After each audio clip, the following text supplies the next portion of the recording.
We haven't all been in the same room since we were filming with some tigers and elephants. All thanks to Mr. Lexington Isham. We got the opportunity to film a short docu-series for a follow-up show of Tiger King called Tiger Kingdom. I came in a day later than everyone else. I just remember touching down and being like, okay, let me prepare for the fact that we're shooting a bunch of animals that could kill us. Do you think it is better to have tigers live longer from a species standpoint in captivity than to die off but living a fruitful life in the wild? Most kids nowadays want to be a YouTuber. Like, it used to be like, oh, I want to be an astronaut.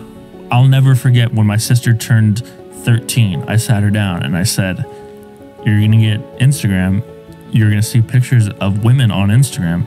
This is not how women look in real life. But it is so hard for people to not look at something and judge yourself. And judge yourself. Do you think men should financially take care of the woman? It depends on what stage of the relationship. Drew, let's talk about you being a helicopter pilot. I just jumped out the helicopter and I was not looking at the ground. And about halfway to the ground, I was like, where the f*** is the ground at? They take me to this hospital. At the time, I didn't know a whole lot of Spanish. So I was like, yo necesito, my ankle's f***ed up. If you made it to the end, you were a trooper. Welcome to the Sacred Thomas Podcast. All right, boys, we are sitting here on the Sacred Thomas Podcast here with Thomas A. Bowd, Lexi Isham, and Drew. How y'all doing? Drew Haas. Great. Living Happy life, to be here. We haven't all been in the same room since we were filming with some tigers and elephants and monkeys and chimpanzees. Like, what's up with that? What a time, huh? What a time. Yeah. All thanks to Mr. Lexington Isham. He's the man that put it all together. He's the reason we were all out there. So Yeah. I'll tell you that it was a fun experience, and I couldn't have done it without y'all. And y'all were the lifeblood behind the whole thing. So Yeah, well, we absolutely appreciate it. It didn't necessarily turn out the way we all wanted, but that was probably the most interesting month I've ever had in my life. No, it was so like dope. Straight up. And I've done a lot of interesting shit. yeah, you guys kind of talked about it in your guys' episode, yeah? Yeah, we touched on it briefly. I think one notable thing is like that time in my life, like it was perfect. It was COVID, didn't have much going on. Yeah. Got the call. You know, if you were to call me today, there's no way in hell that like There's no way in hell I would be doing it either. right. And I was next to, and like, I'm over here, the only guy that's not in film or doesn't have anything to do with videography. I'm next to Thomas when Lex calls Thomas about the show, and I'm like listening, kind of like what's going on, and then I kind of get the gist of what's going on. I was like, tell the motherfucker I'll come help for free, bro. I'm like, yo, tigers and elephants, I'm in, dude. What do I got to do? Yeah, it was such an interesting like opportunity because when I was presented with it, there was two like business models that I could have done. We could have all gotten paid like handsomely, or I could have called in favors and fronted the money myself. I chose the latter, and I highly regret that decision, just because the amount of awesome work that you guys have done. I wish that you guys could have been compensated better for. So we only made $1 an hour because of your no, I'm kidding. Yeah, because of my stupid ass. Wait. You guys are getting paid? Solid reference. Oh, shit. No, I don't regret a thing. I don't either. Yeah. I don't regret a thing, bro. I loved Yeah. every second of it. I wouldn't change a thing. Yeah. You know, like, I mean, I obviously- learned a lot, experienced a lot. It was a great experience. Yeah. Hey, it goes back to like we get to be here, like 0.0000001% of the world ever gets to experience anything like that. Yeah. And we did. Absolutely. Yeah, it's crazy. I was thinking about it with Thomas and Sacred about how that's set up and how you're able to like capitalize off of those experiences and what that leads to. Because that led to like a close relationship with all four of us. And I wouldn't have changed that. Even though there was a lot of aspects that I wish I knew now, I wouldn't have changed going through that and the learning experience that I'd learned through that. What's something that you learned from that experience? And I mean, you were the head of it all. You put it together. What's something that you learned? It's so important for the people that you work with to choose the people that you work with carefully. And it's so important to have a good relationship with your partners, business partners, relationship partners, just everyone in your life. It's so important to really, really be intentional about who you choose to get in bed with, business and relationship-wise. And so I think that I was in a position, it's interesting, I was having a conversation with my brother, and when you're in a position when you have no option but you need to make money, you make decisions off of your back foot. Instead of if you are able to get out of that back foot, like I just need to make money, and you have a system in your life that's set up that you're already making money, those decisions on how you move forward allow you to make smarter decisions, I think. You're not making decisions based off of scarcity. Bro, I can relate with that so hard too. Like the scarcity, living off scarcity, the bill to bill, and like, dude, that's what 90% of Americans are doing too. It sucks they can't chase their dreams for that reason. Yeah. But I think there's something there of that you're only able to get out of it if you take the risk to get out of it. Absolutely. So like that scarcity mindset, it's kind of double-edged sword, because if you don't take the risk and you don't take the opportunity to work with people that you might not want to work with in order to get out of it, then you might never get out of it. But then but here's exactly. But here's the thing though, like if you take the risk and you go broke, if you're already broke, you're not losing a whole lot. You know what I mean? If you're already at the bottom, there's not a whole, I mean, debt, yeah, don't go into debt, but crazy amount of debt, but like you said, take the risk. Yeah. Yeah. So I think that's the number one thing I think I learned was the ability to choose the people I want to work with, and really, and don't rush that decision. Is there, walk me through your process of, building that team. I'm curious. Why did you choose to call the people you called? We were the best. I would prefer to work off of references than finding talent through other sources, like finding talent on social media or finding talent. I'd rather have a reference from, I'd rather have someone refer someone else and trust that. So, I mean, I've been working with you for 4 or 5 years before that. And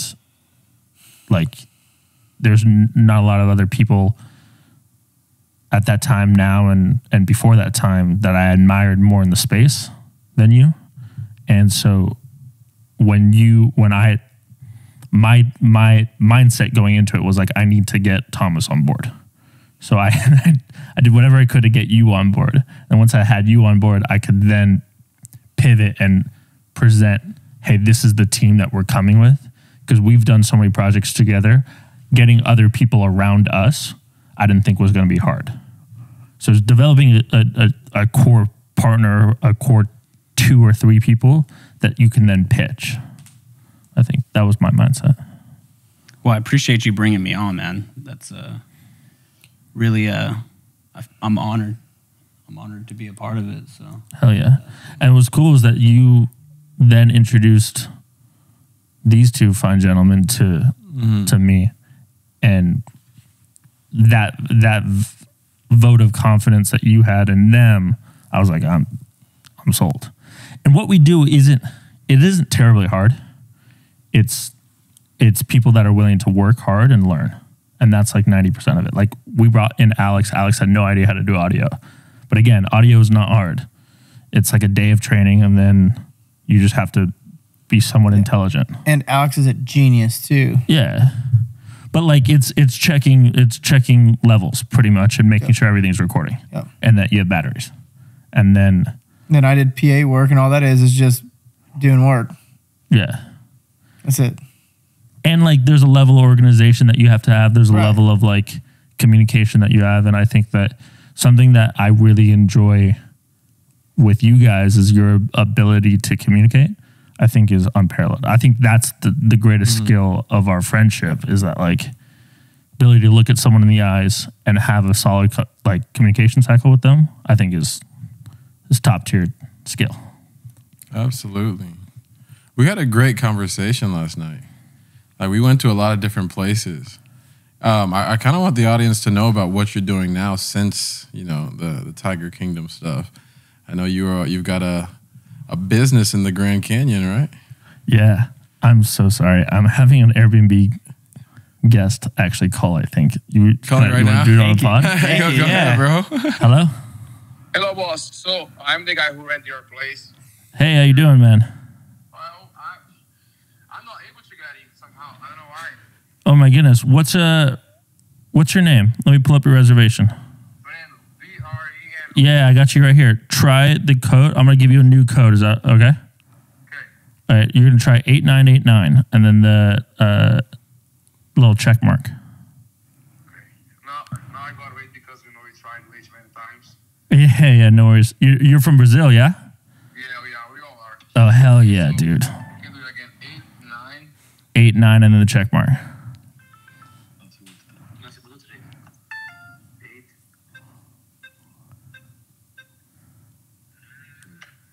8. You're in. Yes, sir. I love it, brother. Y'all have a great time. If y'all need anything, let me know. Okay, so the water is not running, right? Correct. No running water. Yeah, unfortunately, no. So, okay. So what is the closest place? I mean, in case we want to take a shower or something like that? I would check Williams. I think they have like a gym that you can just get like a $10 membership, like a day thing to like quickly shower. What about the heater inside? How do we turn it on? It's pretty cold in here. Yeah, I'll send you some instructions on a text message. It'll be easier to text it to you. Okay, sounds good. Thanks, man. All right, Brandon, we'll talk soon. Bye. Putting out fires. That's all we do, baby. Putting out fires, baby. The timing, wow. So what do? I do that. Since then, I read a book called Rich Dad Poor Dad, and it was basically all about financial. Kiyosaki, baby. Yeah, all about financial literacy. I realized that when it came to personal finances, I was illiterate, and that was the biggest thing that I needed to overcome. I've done well in my marketing career and my videography career, but I would spend money, dude. I'd spend money on tables at clubs, and I would spend money at bars and just like random things that are not smart financial decisions. Right. Things that are not going into your bucket of assets that are making you money. Yeah. And so I read that book that changed everything. And then since I'm not W-2 qualifying for loans I'm like the least qualified person to get a loan ever. So I knew I wanted to get into an industry I was able to put my artistic touch in without a large amount of capital. And that's what led me to glamping. So I bought land in Joshua Tree and Arizona and threw up a Airstream in Arizona, got it up quicker than Joshua Tree, and it was fully booked the first month. Wow. And then we've scaled up to 7 units in the last 2.5 years. Wow. Sick, dude. And you started with the Airstream. Why did you decide to start with the Airstream? I'll never forget the first Real quick, can you move the mic a little bit further away? Like a little bit. Yeah, am I peeking? You're not peeking at all. It's just so loud. It's so loud. Yeah. He's yeah. Compared to everyone else. He's I'm actually edging. move this lower. I'm edging, bro. I just learned about that term from Mr. Drew over here. What that means. Wait, I guess I missed that part. What's edging? All right. Or should we not bring this We up? should probably not. I just been here seeing it in memes, and then I had to look it up, and I was like, "Oh, that's funny." Yeah. What was your question? Why the Airstream? I mean, they're iconic American visually, and we get a lot of international tourism. So the Asian market loves Airstreams. They call them silver bullets. Yeah. And so I knew that with a large international consumer base, Airstreams would run out really well. There were no real good Airstreams in the market. And the person I based all of this off of had an Airstream, and it was just ugly. I was like, and he was fully booked out. So I was like, I can just make this 10 times better and charge a higher nightly rate. And you renovated it completely by yourself, huh? Yeah, bought it for $12,000, put about another 10 into it. Yeah. So I was in for 25, paid off in 4 or 5 months. Amazing. Not bad. Not bad. Nice little gig, dude. That's money, dude. Yeah. So you have, how many tiny homes do you have? How many Airstreams do you have? We have 3 Airstreams, 2 campers, and 2 tiny homes. Okay. Nice. So I started off with an Airstream, then a camper, tiny home, 2 more Airstreams, and then I was looking at the numbers, and I wanted to do another tiny home. So I went to the marketplace to try to find the tiny home I wanted. Nothing really I could find that was cool, and so I was like, I could just design something cooler than this. So I designed it, and we built it, and so I started my own little tiny home design / manufacturing company to build tiny homes. Stargazing, huh? Stargazing, baby. Yes, sir. So That's I it. actually want to talk about stargazing, but before we do, so where you have your Airbnbs located, what's the experience like for people? It's a good question. So I call it experiential travel because I think that's what we're offering. It's not just a place. It's not like a hotel. Yeah. So you're going to get out in nature. I think the number one, I think Drew can speak about this the most, but I think the best thing that we can do for humans is to, especially in our current culture in our world, is to get out of the city and get into nature. Yeah, just disconnect. Yeah. Disconnect, get closer with Mother Earth, and dude, get some of them juices, get some of those nature juices flowing, and man, you can get a really good reset even on a 2 or 3 day trip. Even if for somebody that lives in Arizona, that lives in the city, that just wants to get out, just getting away where there's no service even, or getting off the phones, all that, just disconnecting and just being a part of that. And dude, I didn't know that the name of your company was Stargazing. I think that's amazing. I love that. Thanks, man. Yeah, so we say the same thing. We disconnect in order to reconnect. Yep. And so our whole thing centered. is disconnect, get away from the world, get away from social media, get away from the news, get away from all the craziness, and then reconnect with your loved one, man. Reconnect with the loved ones, reconnect with Mother Earth, reconnect with what it's all about. And I think for me, that's getting in touch with who we are at a spiritual level. Yeah. And then understanding, opening up dialogue. I feel like it's a lot easier to open up dialogue when you're sitting underneath a beautiful landscape of stars. So Sitting around a fire, and that's when the good juices start flowing, man. Yeah, when you think about it, I don't even think most people ever really even touch the ground with their feet anymore. Mm-hmm. You know what I'm saying? Before you leave the door, you put on shoes. We're at some level, we're supposed to be grounded with the earth. You know what I'm saying? And we never actually do that. That's part of my morning routine. Literally, when I manifest in the morning, I sound like a little hippie doing this, but I wake up in the morning, I set a chair in my backyard. I throw on a certain, range of hertz for manifesting. I take my shoes off and put my feet right on the ground. Huberman talks about that, right? Huberman? Huberman, yeah. Oh, yeah. Dr. Huberman, yeah. And when I stayed a month out in the bush, I just decided to do a month out in the bush camping, and I slept on the ground. All my ailments went away. My neck pain went away. My lower back pain went away. I thought I had a torn labrum. Haven't had it hurting at all since then. It's been insane. Now, you wake up in the morning, you might have a crick in your back for a little bit just from sleeping on a rock or sleeping kind of sideways, but my ailments that I brought into that camping trip, gone.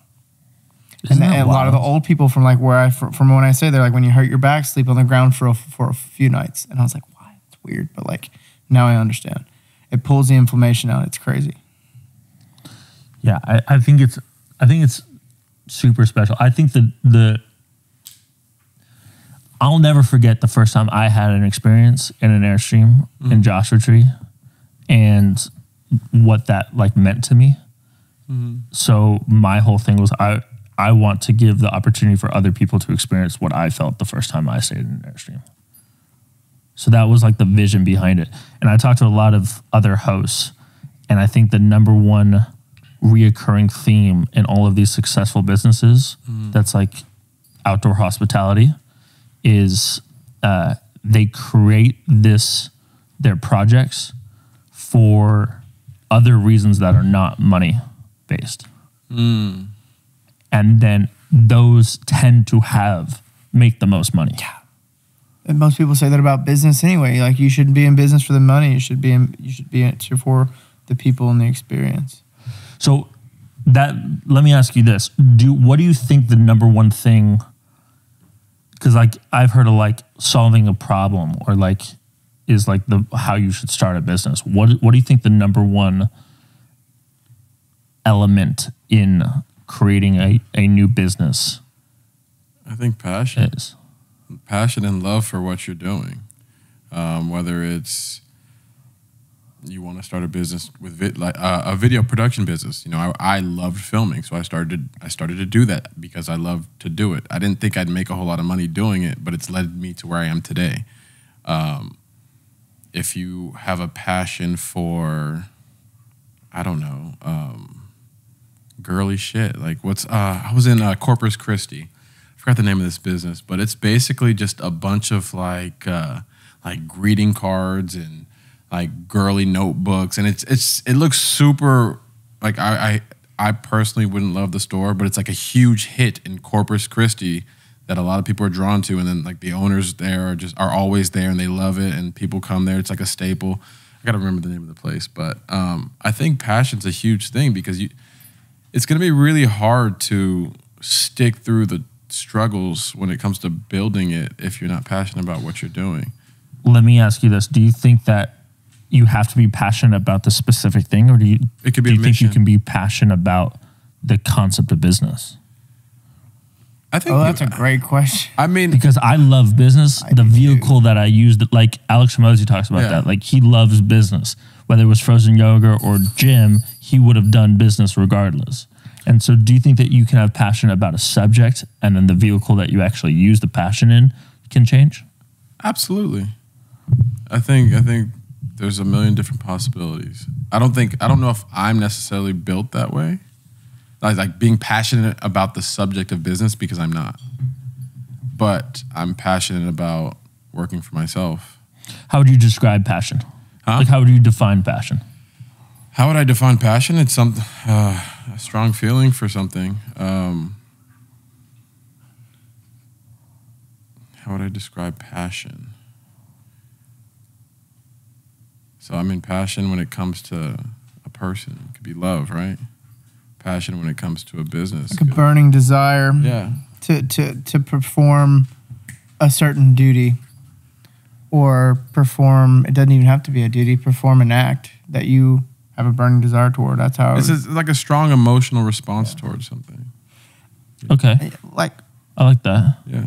for me, man, I feel like God put me on earth to help people, and if I can do that through business in some way, and if I can mesh, man, I'm 28 years old. I'm figuring shit out still. I think we can all collectively say we're still figuring shit out. And my end goal is to be able to figure out how to mesh business and helping people together. Like, I love business and I love helping people. And if I can get to a place where I'm doing both of those things, I think I'm going to be one, very successful. Two, I think I'm going to always love what I'm doing, no matter what that business is, as long as I'm helping other people, because it fills my cup to fill other people's cups. So your passion would be helping others. The vehicle that you help other people can change. In for whatever, you. yeah, exactly. In whatever way that is. I love business. I love business. I'm constantly learning Like I love learning. I mean, I can even throw in Thomas's story about his boating business. I remember he was telling me about how he was always on a boat growing up. You know, his dad has this boat that he was just on the other day. He's older than you probably, you know? Yeah, 1976. But that led you to start your business. And then it's led you to start a social media aspect of it, the Boat Bro. Right. And that's getting some traction. You've been invited to what, conferences? Yeah. You can Boat manufacturers invited me out to the release of their brand new boat. But all that started from so passion, cool. right? Yeah, it was pretty sweet. so Say what cool. now? All that started from a passion, though, right? Yeah, and that passion was passed down from my dad. Yeah. And my dad passed that down to me and all 8 of my siblings. Like, you know, during the summer, on the weekends, that's all we wanted to do is go out on the boat, go skiing, tubing, you know, just, we loved it. And yeah, that was instilled in me from a really young age. So that, Yeah. stayed with me my entire life and is still here. Yeah. And you wanted a boat, and you wanted your boat to make money for you. There you go. Yeah. And here's the thing, the party bus business I had, this isn't a passion, but in college, I wanted to Shit party. changes, yeah. I wanted to party, and I want to get paid to party. Party bus company. You know? Yeah. And here's the thing, man. Like with businesses too, is like, especially your first business, dude. You learn so much about business. I feel like you can go to school and study business all you want. You don't know shit about business until you got a business, until you're running a business. For sure. Yeah, but that's like everything. Yeah, absolutely. Like, there's a tremendous amount of application that needs to be done in order to learn any type of skill. Like, you're not going to learn how to sell unless you do a whole number of cold calls. In the last year, I bet I've done I did thousands and thousands and thousands of cold call. I've moved on from that. But I'm so glad that I did it, because like getting over that fear of calling 500 people a day, 600 people, like a ridiculous amount of people a day, like that sucks. But once you can get over that and like do it, like it's awesome. And it's just one more tool in your tool belt. Just like, but I was just thinking back, like I wish looking back at the naive mindset of being like a 21-year-old Drew, 22-year-old Drew, thinking about all these business ideas and how great it's going to be. And like, going to do all this. Like, I for sure thought by 25 I was going to be a millionaire and have a wife and kids. That's hilarious. Hilarious. I'm not saying it can't be done, because obviously there are a bunch of people that do it, but like how naive I was, and I love that, and I still have that drive to want to do that and be those things, but like how much more that goes into it and all the learning. But like that's what's the process is so much fun. Yeah. And you got to fall in love with the process at the end of the day. Exactly. Otherwise, eventually you're going to give up, you know? Yeah, I mean, Chris Williamson talks about this as well. What's more fun, the staying up till 5 a.m, working on an essay, or the 2 seconds it takes to press submit? Once it's submitted, you kind of sit there and you're like, that release of being done with it. yeah. Do you think it's more enjoyable on that release, or do you think it's more enjoyable maybe an essay is a bad one, just because I hate writing essays. I hate it. So, I love writing essays now. It's just Chat GPT, baby. oh yeah, Yeah. I wish we write had me a that in school. 500 word. That's actually crazy. How do you think that has impacted as a creative? And then what do you think that's going to trickle down to film? There was just a whole writer's strike about it. I mean, that tells you a lot right there. No, but like, do you think it's going to trickle into what we do in videography? I think it already is. Yeah. In a certain way, like, you know, you don't have to write your own captions anymore. You can go to ChatGPT, write in a quick prompt, and get a caption for you to copy and paste. You know, I was just telling Sacred, there's something called Podcastle AI that if any of us in here are saying like too much, like it'll like chop it out of there and smooth everything out. you use AI to edit the podcast, don't you? Yeah. I've definitely, I said, Yeah, I do use it. So basically, there's a tool that will, if you set up these 3 cameras. Multi-cut cameras. Yeah, I use the have you same used one. it? Yeah, It works pretty. It works pretty It's fucking phenomenal, good. dude. It literally saves not hundreds of hours, but A it lot of saves like hours. 2 or 3 hours per podcast. editing. Yeah. It's making our lives Really? easier. Really? Yeah. So Okay, so do you think AI? Because a lot of the fear around AI is that it's going to take away jobs. I don't think it's going to take away jobs. I think it's going to help creatives save time on jobs. it's going to make us more productive 100%. And the people who learn it first are going to be ahead of the game. Yeah. Evolve or dissolve. Yeah. Exactly. So you got to learn how to work with it because it's not going anywhere else. You know? Yeah, It's not going anywhere. yeah. I'm a big fan of AI. I think it's a very useful tool, and I like that. Evolve or dissolve. I'm gonna snag that one. Take it, bro. Run with it. Oh, that's good. So, okay, let me ask you guys this: How do you think working on that project? First off, I just got to get this out. I know I've apologized multiple times. I'm gonna apologize one more time to you guys and express truly how grateful I am that you guys went on the trip. 1, 2. I apologize about the conditions of the trip. Bro, I And love then- it. I right at home. fucking love pot pies, bro. Don't even, Chicken pot don't even pies. worry about it, bro. 24/7, To baby. put, and I'm going to give a quick recap to people if they didn't watch your episode, but basically, we got the opportunity to film a short docu-series for a follow-up show of Tiger King called Tiger Kingdom, where we followed Doc Antle around and basically did an 8-part series following up from the show. We got to interview Joe from jail. We got to hang out with Joe's ex-boyfriend who has a Husband. massive crush on Thomas. Oh, boy. Hey, I mean, they hung out together alone for a couple hours, so I don't know. I'm not sure if Thomas That's has a new false, boyfriend. bro. That did not happen. You told me to go interview him. Dylan was there the entire time. I said, Thomas, go take him in the other room and give him a quick interview. No amount of money, brother. No amount of money. But yeah, that was a fun experience, and that's how I met these 2 gentlemen. But basically, I called in favors, and the pay was terrible. It was just non-existent, and We lived in a garage with bunk beds. We lived in a garage Lots with of bunk room for beds, activities. It was a frat house. It was so it was a much frat fun, house though. it was a month and a half. A month? Something like that. Yeah, a month and a half. Month and a And half. we ended up actually building extra beds, didn't we, at some point? Or Doc did, right? Yeah. Why did we do that?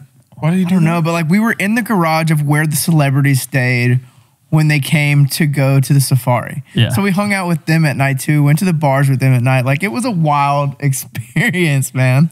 Yeah. It was dope. It was. I think there was a lot of positive negatives to that because I was For telling sure. them the other time that I think from a mental health standpoint, that's probably the lowest I've ever been. Mental health. You were way, but listen, you had way more stress on your shoulders than we did, bro. You were like producing and trying to get things in the work. You were working with Steven, with Doc. We were just there enjoying our time, kind of working. Like you probably didn't enjoy it as much as we did. Because we press stop on the record button and we're done. Yeah. We hand over the We SD hand you the cards footage and and we're like, done. do something with it, bro. Your job technically like could never be done. Yeah. You know? Yeah, but I don't know. I just think that like I'm so grateful for you guys and that you guys even came. That all I was thinking about, because when you're on set as a director, and you guys know this, is as a director you're the quarterback. You got to look out for your team, and when your team, when you feel like you are not taking care of the team in the way that you should, it draws on you and it fucking sucks. And so that's it. It was tough for me to see the position I put you guys in, and not having the foresight beforehand to know that that was going to be the position I was putting you guys in. And that's the little point that I wish I could have taken back and set up a better condition for the team so that we all won better. That being said, it was a phenomenal. I did have a great time with y'all. So much fun. And yeah, I just wanted to go on record apologizing and saying it's all sorry. good. No apology Yeah. needed. Yeah. None of. I don't think I speak for myself, but I'm pretty sure I'm speaking for them. We were never expecting an apology from you. I feel like you did the best you could with what you were given, and like I said, man, I don't regret anything. I wouldn't change anything. I love the experience. I love you, bro. I love you too, Yeah, bro. same, bro. So- Like there's no amount of money that I would trade for that experience. Absolutely. Like that's like I have done a lot of cool shit in my life. That is top 3, and I've done a lot of shit. Yeah. Like, absolutely. dude, the first time that I held that Ungata, the chimp, and looked into a chimp's eyes, dude, that shit was crazy. There was something I can't put it into words, man. Like the feeling, you know, Doc talks about that too, but I think Doc's also, I know he means it, but like I don't know if he can understand how that, like, for me, what that felt like. I might not felt like that for y'all, but like it was like looking into one of y'all's eyes, like looking into another human being and be like, oh shit, there been some shit between us, like between, you know, back in the gap. I don't know. It was crazy. And like seeing tigers, I remember like the first week we were there, I was telling Sacred this today. I was like, whoa, tigers, ligers, elephants, monkeys. And then it was like after a week, you're like, Doc's got 4 girlfriends, like 5 girlfriends. How many was it now? It was 3. 3, okay. Bro, Yeah, but it was like after a week, you're like, oh, this is normal. Bro, when I came in late, I came in a day later than everyone else, I think, or 2 days later or something. I just remember touching down and being like, okay, let me prepare for the fact that we're shooting a bunch of animals that can kill us. And instantly like, oh yeah, they're about to do a tiger walk. I'm like, without cages. And then all of a sudden I see Doc, his girlfriends, and Cody walking down with fucking tigers. And I'm like, there's no cages between any of the video guys. Y'all are walking backwards. Don't fall, because it might, you know what I'm saying? Like, that's the one rule. You can't fall because they get predatory. And Doc said, you don't have to be fast. You just got it. You just can't be the slowest. You just gotta outrun the slowest person. Did I ever tell you guys the story on how I landed that No. gig? no. So, And this is in the heat of everything. This is 2020, people. This is right after Tiger King was just the largest show that has ever been seen. Yeah. Largest documentary that's ever been seen. We're there a couple months after it had aired. It was a crazy time. Crazy time. How'd yeah, you so land it? COVID happens. This guy brings me out to the Bahamas or some island, Antigua, and I do a promo video for him and his company, and I'm there for like 2 weeks. And he goes, "You want to come out to Myrtle Beach and meet Doc Antle?" I was like, "Sure, man." Come out there. We spend like 3 or 4 days, and he goes, and me and this gentleman and Doc start talking, and he goes, we want to do this docu-series. You want to come out and film it? I was like, yeah. He's like, well, you got to show like what you can do. You have to do like a promo video. So I was like, okay, well, I start filming this promo video, and I'm like, day 2, I'll never forget. It was just me with a Ronin sitting, and it's Cody and a tiger in the water right where the cheetahs were. Mm-hmm. You guys know where the cheetahs and everyone sits? Yeah, they're right in to the the tank left back of there that. in the pond. Yeah, in where the pond, alligator right to the is. left of that. Yeah. He's in that pond with a tiger, and it's me, Doc, and then Cody and the tiger, and that's that's it. And I'm sitting there nervous as shit, and the tiger's chilling, playing around. It's like 5 minutes, 6 minutes, 7 minutes come around, and I swear, I kid you not, it's like this. He's chilling, tiger's like this. Something happens. I think he hears the Ronin, hears something, and goes like this, and just locks eyes on the camera. And the camera's like this. I'm looking directly at the camera. So I'm looking at this tiger stare me down through a camera lens. Now, I'm not sure if you know much about like photography and cinematography, but I'm on a 50 millimeter lens.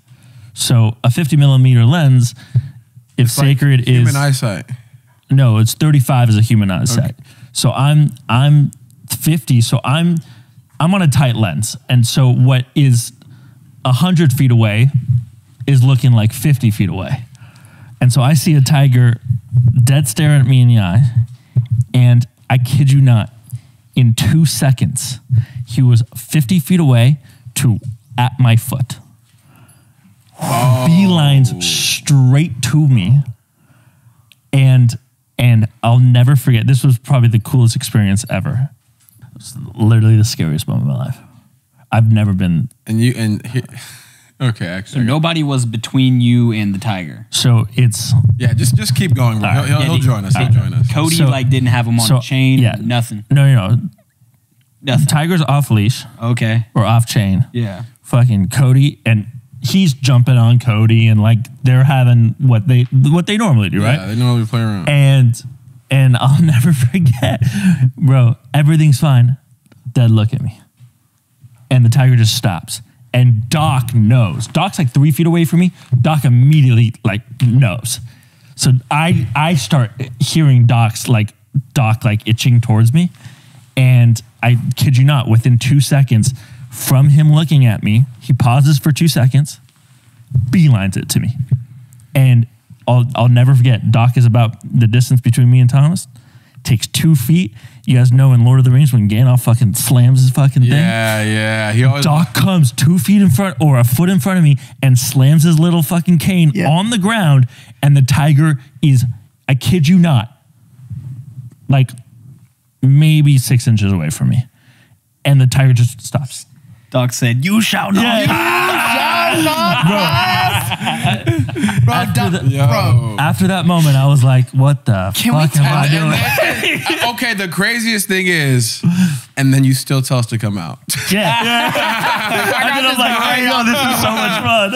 And then as soon as we show up, sign these 10 to 15 release pages right now. You get eaten by a tiger. now. If you get eaten by a tiger, You can't sue. You can't sue us, dude. Yeah. Can we talk about like Doc as a person and the whole the whole experience? Like people ask me about Doc sometime, and I'm like, dude, I love Doc. Like I love Doc. He is insanely intelligent and insanely charismatic, and has these freaking walker, like what are they Game of Thrones walker? What are they called? The White Walker. The White Walker piercing blue eyes, and like, Oh yeah. like he's like, I love Doc, but like we told Doc this to our face. They were like, dude, we were like, all of us said, like, dude, you could be pulling one over on all of us and we wouldn't even know. But just because he's that, like, he seems like he's thinking 5 steps ahead at all times. It's conviction. Yeah. It's the number one thing in great leaders is believing in your product. Yeah. You can sell anything to anyone. Yep. If you undeniably know in your heart that something is a certain way, then you can sell that thing to anyone. And from the outside looking in, yes, everything out there seems super weird. Yes, Doc has 3 girlfriends. Yes, you know, his whole family works there, and they make like make $100 a week. But Doc, what they don't say in there is that Doc pays for literally everything: haircuts, food, their cars, their everything, and they love what they do. They love the animals, and they trust Doc. That was the one thing I did notice. Everyone there loved the animal. I can't remember what the one guy's name was, but he was like, man, I used to make millions of dollars selling real estate, but he was like, I came here to make no money because I absolutely love working with these animals.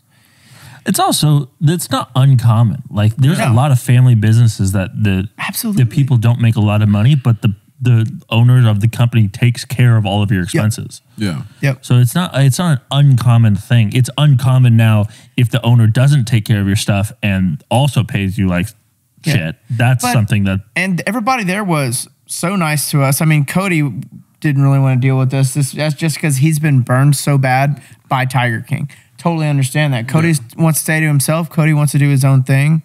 And that's nothing against Cody at all. Like, I thought it was hilarious. Like that one day we showed up, Lex was like, all right, Cody, we're going to mic you up and we're going to film you. And he was like, no, you're not.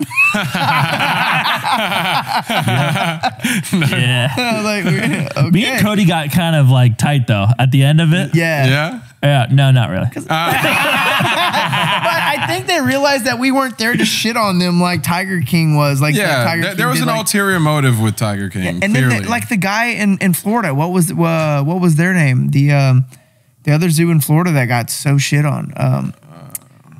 I know which dang one it. you're talking about. The one we went to together, right? Yes, the one that I drove. Like I pretty much drove the whole way from Myrtle Beach to Miami and then back the next day. Well, I mean, one thing to note is everyone that works at Myrtle Beach Safari, they all have passion Yeah, for animals. what we were talking about, passion. Yeah. Passion. Absolutely. You know, and you can see that. You go and take a tour there, you can tell that every single person there loves the animals Yeah. unconditionally. So That man, I'll never forget. So, and like, it's so funny how different between Cody and Sarah are. So Sarah is Cody's significant other, and Cody's kind of quiet, reserved to himself. Really loves his animals, and like that's all he cares about. But quiet, reserved, stays to himself. Sarah's super bubbly and like talks to everybody. Like, dude, I'll never forget. I was probably 10 feet away from her. You were right next to me, actually. And all of a sudden, a lemur just like lands on the side of my face. I'm just like, swat. And I'm like, what the fuck? And Sarah's laughing over there, like with the with the leash in her. Yeah. She threw the lemur, like just lightly, like tossed it across the room, like it would have been jumping. So it could jump on you. Dude, and it jumped right on the Yeah. side of my head. And I was like, Yeah. their hands feel so oh, they weird. feel like the They're like sticky, soft and sticky at the same they time. feel like you just got done beating off. And then, They're all I'm moist and cold. just joking. I don't know. I was like, I don't know what your shit feels like. Dude, you totally should get the BTS from that of us filming there and tie it in with this podcast. It would be so sick.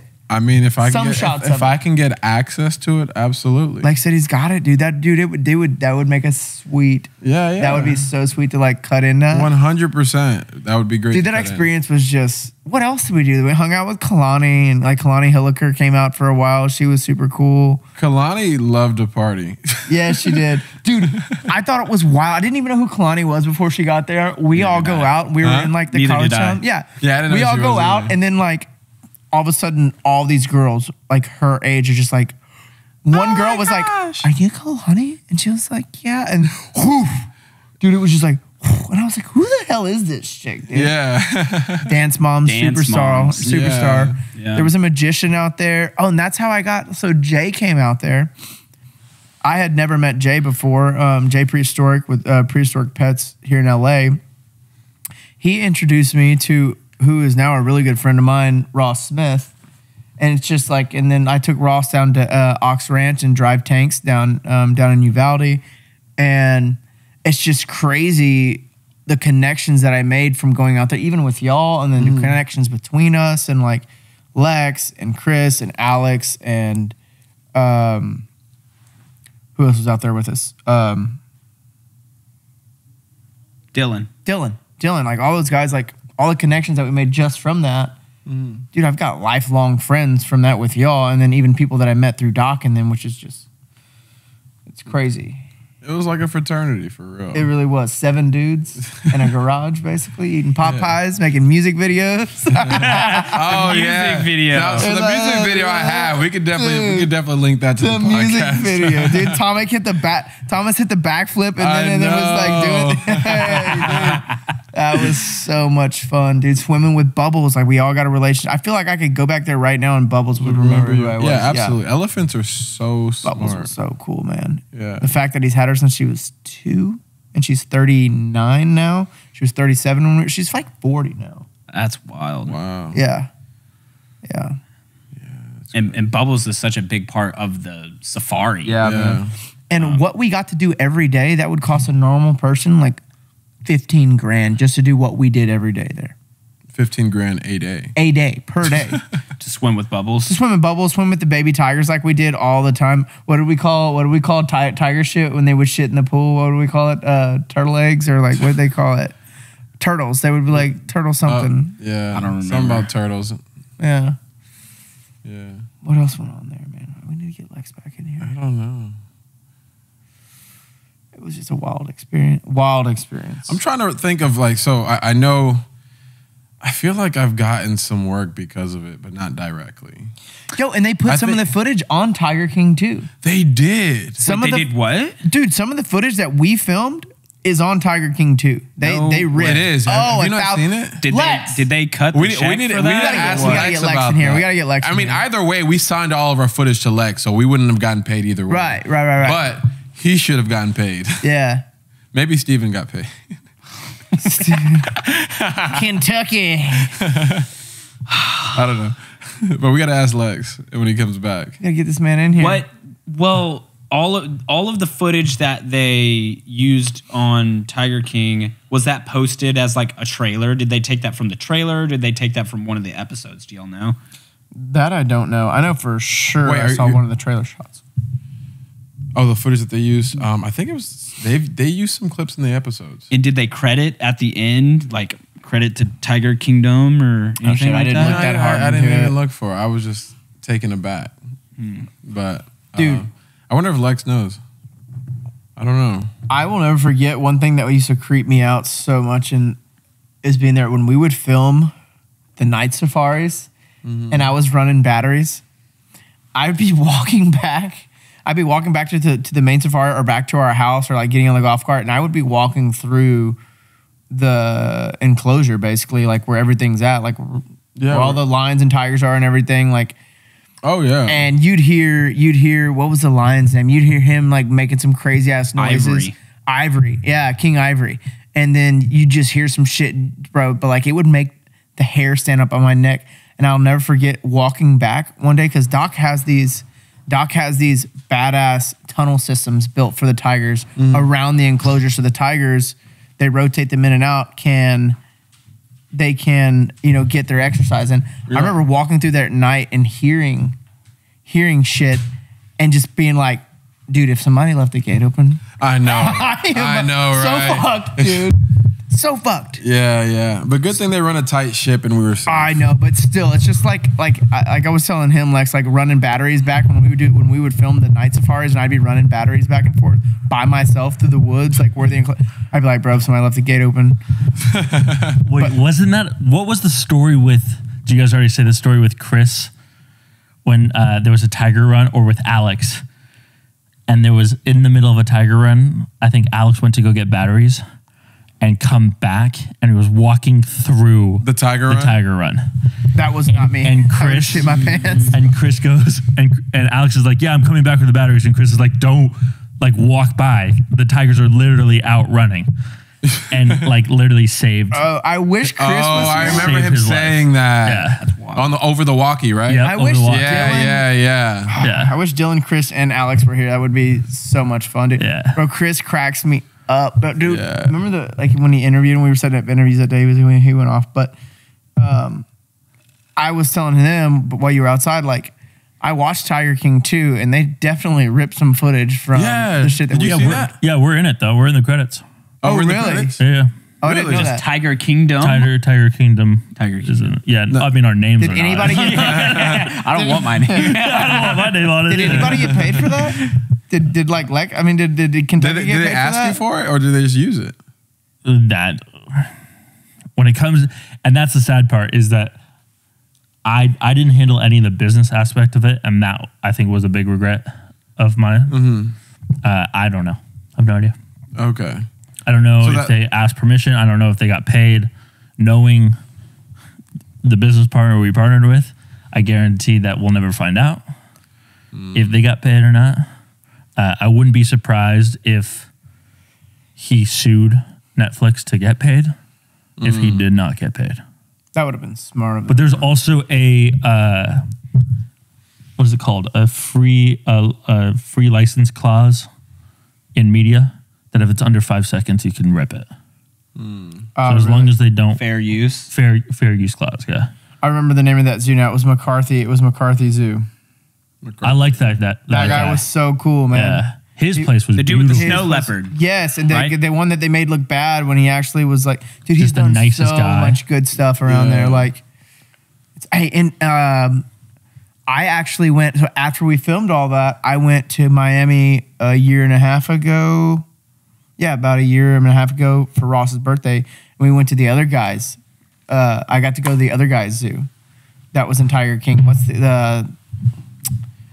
what's his? You know who I'm talking about? The Rob older Lowe? Mexican guy, the guy that said that they used to talk about being the actual like Scarface guy. Oh yeah. So I went to his. So out of Tiger King, the only person's place that I haven't seen is actually Joe's in Oklahoma. Like I went there. And, I've been there. have you? It's Well, you've seen Shit. Carol Baskins? Really? I haven't seen Carol's. That's right. Is it- That's is right. I it haven't shit? seen Carol's. huh? Is it shit? I mean, man, Compared to it's Doc. just as bad as they said on Tiger King, bro. Yeah. Yeah, I mean, it's Tricky. Here's, I mean, here's Doc's the thing, place bro. is like a multi-million-dollar facility. Yeah, here's the thing. You Yeah. can't So compete what? with the money, dude. Doc said he put $30 million into that place, bro. I believe it. That's what multi would be, but yeah. Yeah. I believe it. But no, so like Joe's spot. Here's the thing, man. The water that was around, like the moat that was around the tigers, it just looked like if they drank from there, they were gonna die. Green. It was green and like bubble. It wasn't. That's just Oklahoma, bro. Yeah, it didn't look like a whole Hey, lot roll was the put joints into all that wrong one. up there, dude. I'll say that. Yeah, Yeah. no, it was. What It was a money grab. But so the difference between Doc's and Joe's was Joe's. I can see it comes out of passion. It comes out of love. I mean, Doc's. Did I say Joe? Yeah. So- Doc's. Yeah. Thomas, you were saying earlier that you can't even pet tigers, baby tigers anymore, can you? Like we Yeah, caught the Chris. peak of that, right? I think they passed a law where you can't. Well, this is hearsay from Chris From because Chris, we okay. were with Chris yesterday, and he said that cub petting is no longer a thing. So I knew when we were there that tigers might not even be around in our lifetime. By the time we're, God bless, we live 80, 90 years old. Tigers might even be a thing anymore. Well, whatever, with modern technology. But anyway, what I'm saying is like the experience that we had, dude, it's going away. Like that, like swimming with elephants, handling chimpanzees, playing with baby tigers, wolves. We didn't even mention the other cool shit we were there. There was all kinds of cool shit we were there with. So let me ask you this. Do you think that it's more beneficial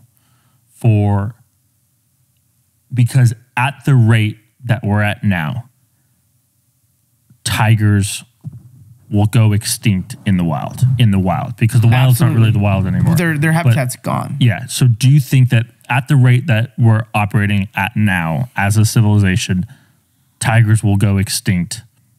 I think Doc mentioned it was like 80 or 90 years that just tigers will go extinct. If we keep on going at the rate that we're going. I don't even know. Like you talking about in the wild, not in Yeah. captivity. Do you think it is better to have tigers live longer from a species standpoint in captivity than to die off but living a fruitful life in the wild? Look, it's a great question. I think it's better to have them in humane conditions in captivity, and it's more of a situation like Doc's, or even better. Even if we decide to build a habitat that is protected for these animals, but then they need so much land, so it's like almost. So that's what I'm saying. Like the Impossible. saber-toothed tiger, if we put the saber-toothed tiger in, or the woolly mammoth enclosure. in an enclosure, and basically in captivity, would it have been better than the entire species going extinct?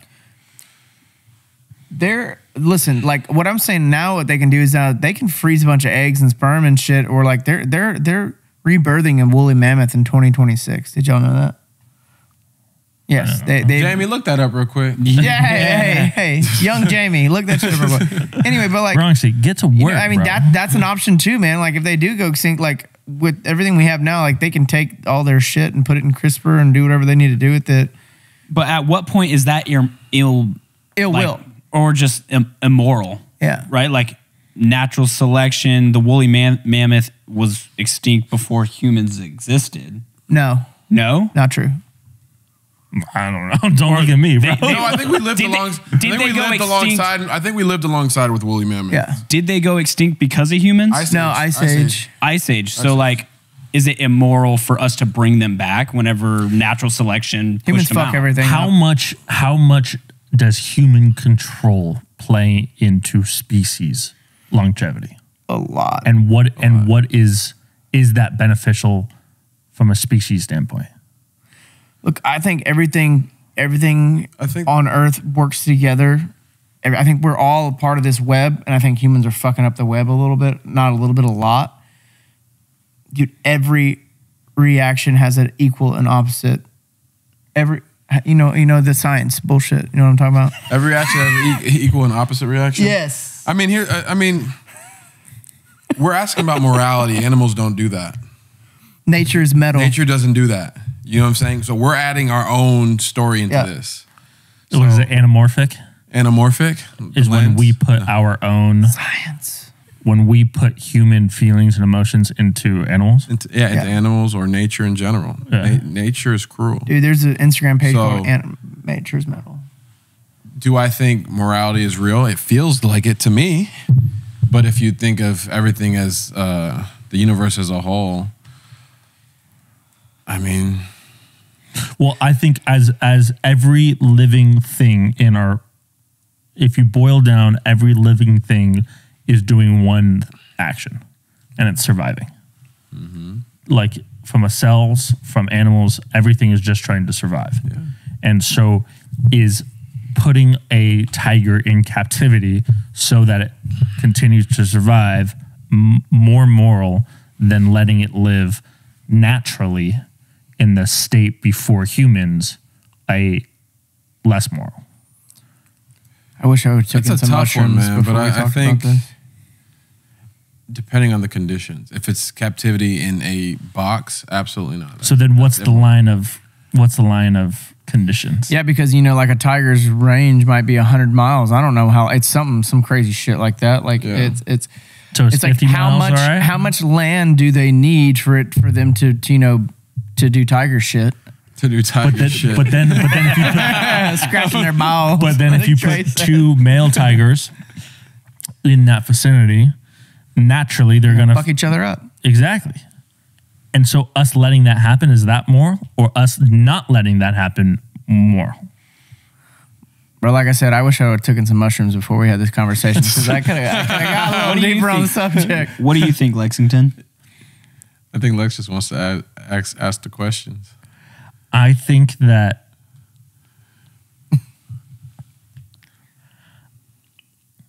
I don't know. It's such a tricky question. I would love for my selfishly, I would love for my kids and my kids' kids and my kids' kids' kids' kids to be able to experience lions and tigers.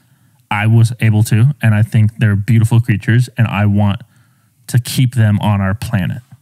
Now, I agree that they should not be kept in captivity, that are conditions that are more harmful than helpful to them.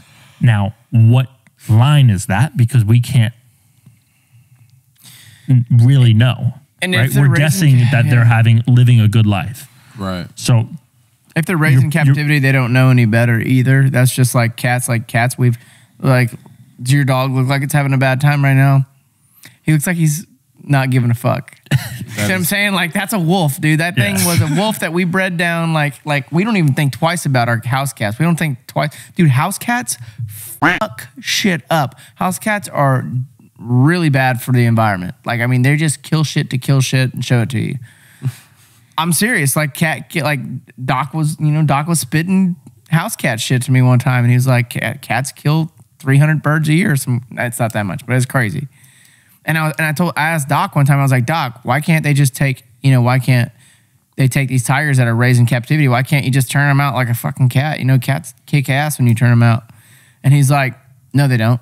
And I was like, yeah, man. Like, my cat brings dead shit all the time to the house. And he's like, the average cat can only live 3 to 6 months in the wild. Like that's about how long they make it until they die, get killed, get eaten. And he's like, the same thing will happen to a tiger that wasn't raised outside of captivity. And I was like, oh.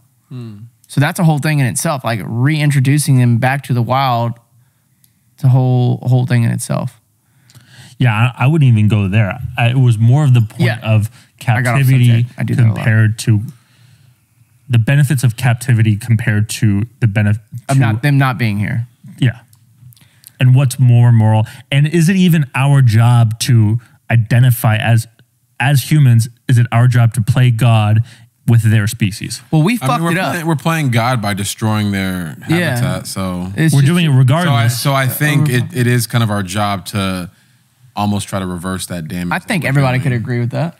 So do you reverse it by then giving them other captivity or stopping the damage to their? I think a better way would be to stop the damage that we're doing. Or to build more sanctuaries, like massive places where they can survive. Like, dude, the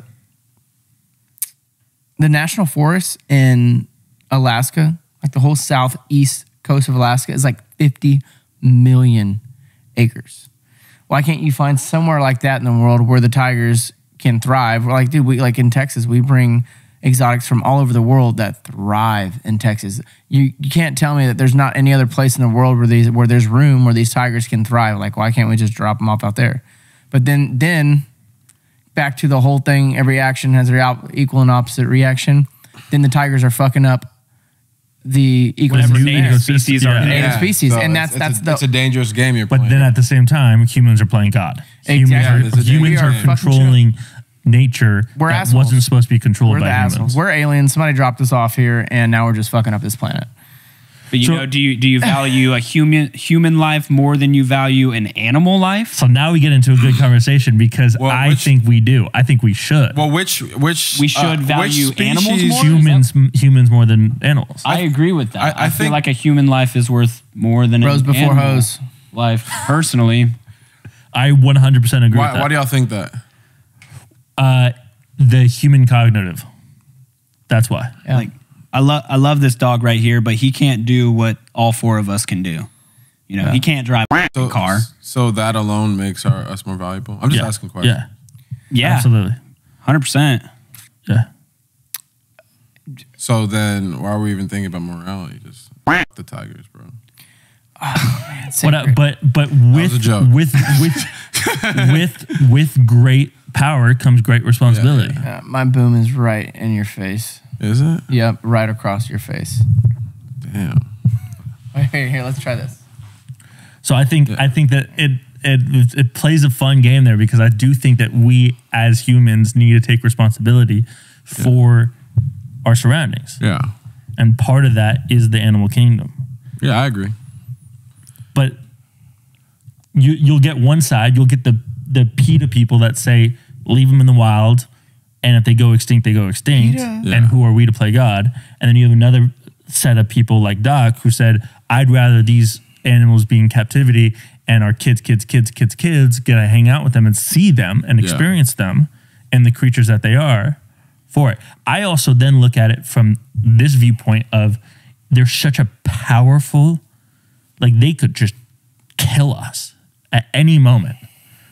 And that is a pretty remarkable thing to just experience.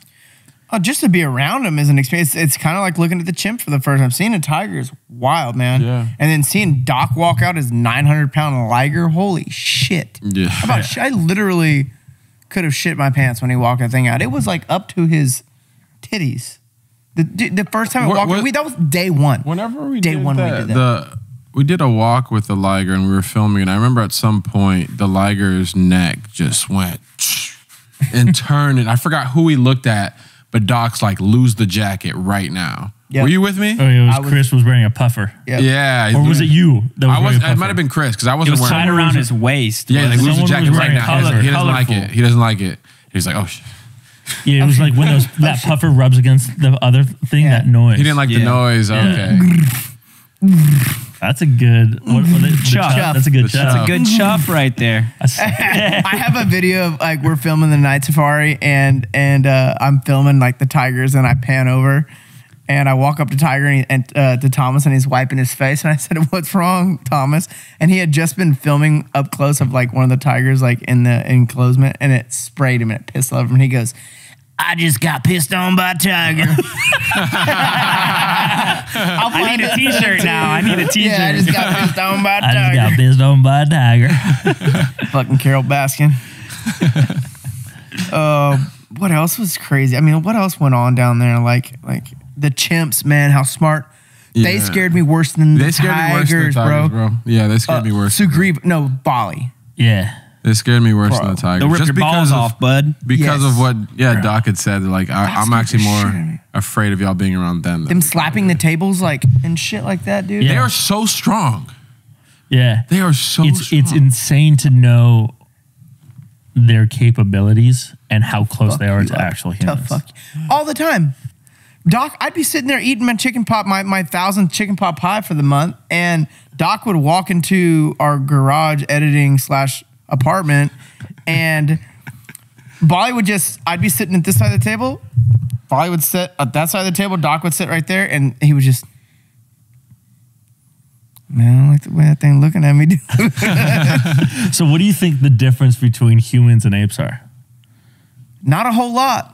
Couple chromosomes. I don't know. But from like a psychological standpoint. Dude, I think they're smart as shit. I mean, So watching do I. that video of Sugriva make coffee Bro. in the morning, Yeah. how wild was that? Yeah. Dude, Doc and them should have been able to cut up the footage that we filmed and posted that shit for years. I feel like, I say we, but yeah, I feel like y'all did dude, the shots that y'all got out there were insane. They were insane. Like the shots y'all got were so badass. Like it felt so cool for me to watch y'all do that. I learned so much for y'all. I mean, like I've dabbled in filming and in content creating for a long time now, and to see y'all do that, to see y'all work, the lights, the interviews, y'all like dude, it seemed professional, and like I've been on other sets, and like it's still like even being on other like outdoor sets and stuff like that. What we were doing seemed professional, man. Like we woke up, we had a job, we went and filmed. Like, hey, today we're doing this. We got 3 interviews today. We're doing this. Like, it was, dude. It was, and like I said, the shit that y'all produced that came out of it. I'm like, damn, man. Like, I want that shit. I want it. Can we have the BTS? Yeah. We can? Yeah. It's on a hard drive in my office. Dude, that would be amazing. In your office here? Oh, not here. I can grab it for you though. Oh. We can play some of it over some of this interview. Yeah. Yeah. It'd be Easy. amazing.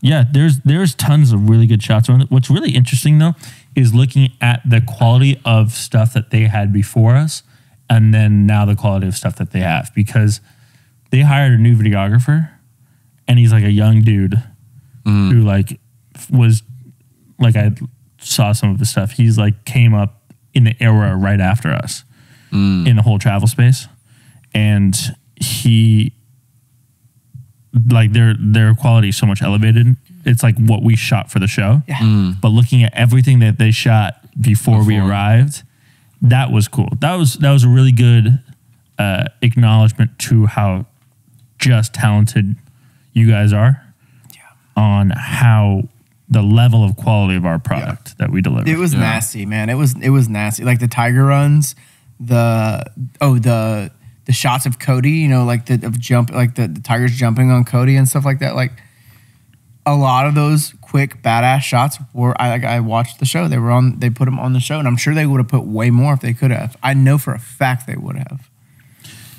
Yeah, some of the shots are. The one in the pool was sweet.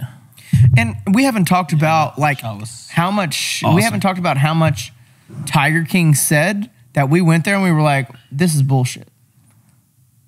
Like them. Explain. Like I'm trying to remember, but yeah. like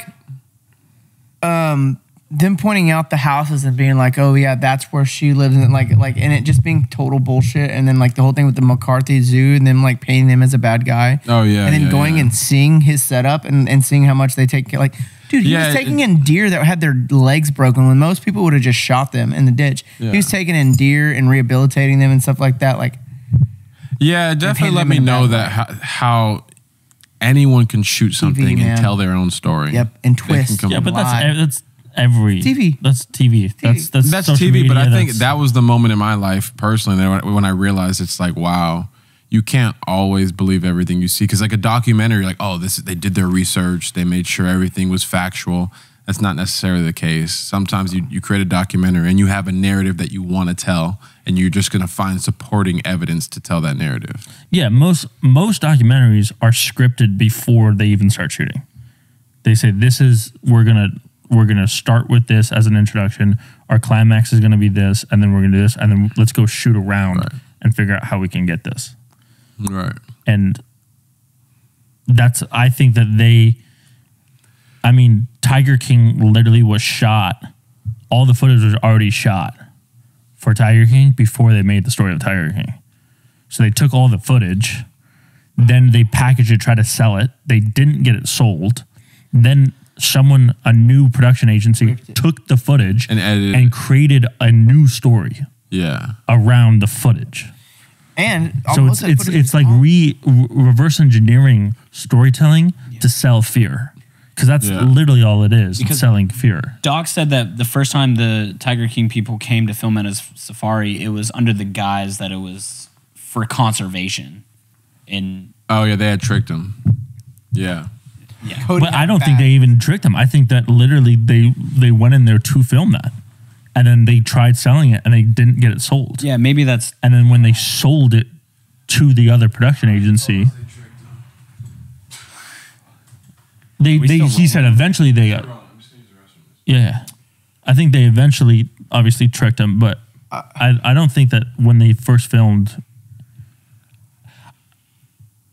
They did a great job of editing, that's for sure. And then think about all the footage that got burned. I wonder if anybody has a copy of all that. Like they talk about in Tiger King, like that Joe and them like supposedly had burned like years of footage that is just gone.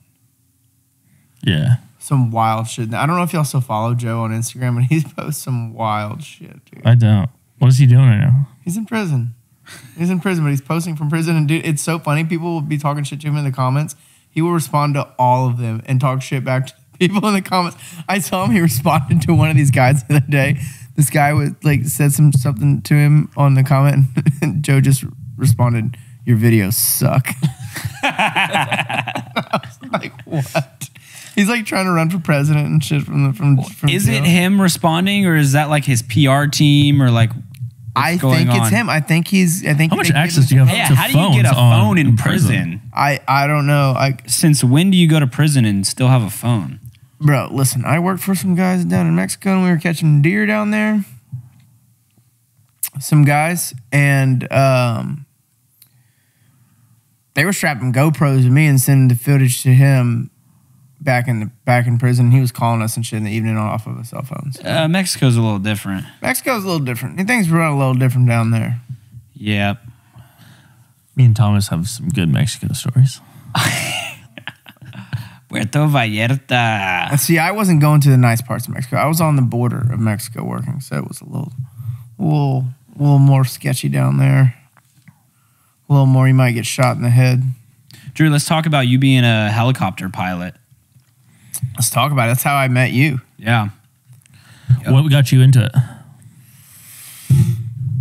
Long story short, dropped out of college because I didn't know what I wanted to do. Went to the oil field, knew I didn't want to do that for the rest of my life because that's what everybody does where I'm from is, they go to college or go to the oil field or they go to a plant, which is fine. I just knew that wasn't the life I wanted to live.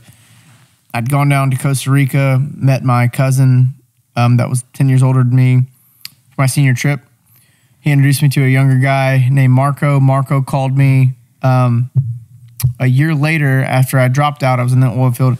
He's like, "Yo, brother, what's up, man? You want to come live with me down?" We talked about it while I was down there. I was like, "Man, I would love to live down here." He was like, "I'll talk to my family. You come live with me for a little while, and we'll just surf."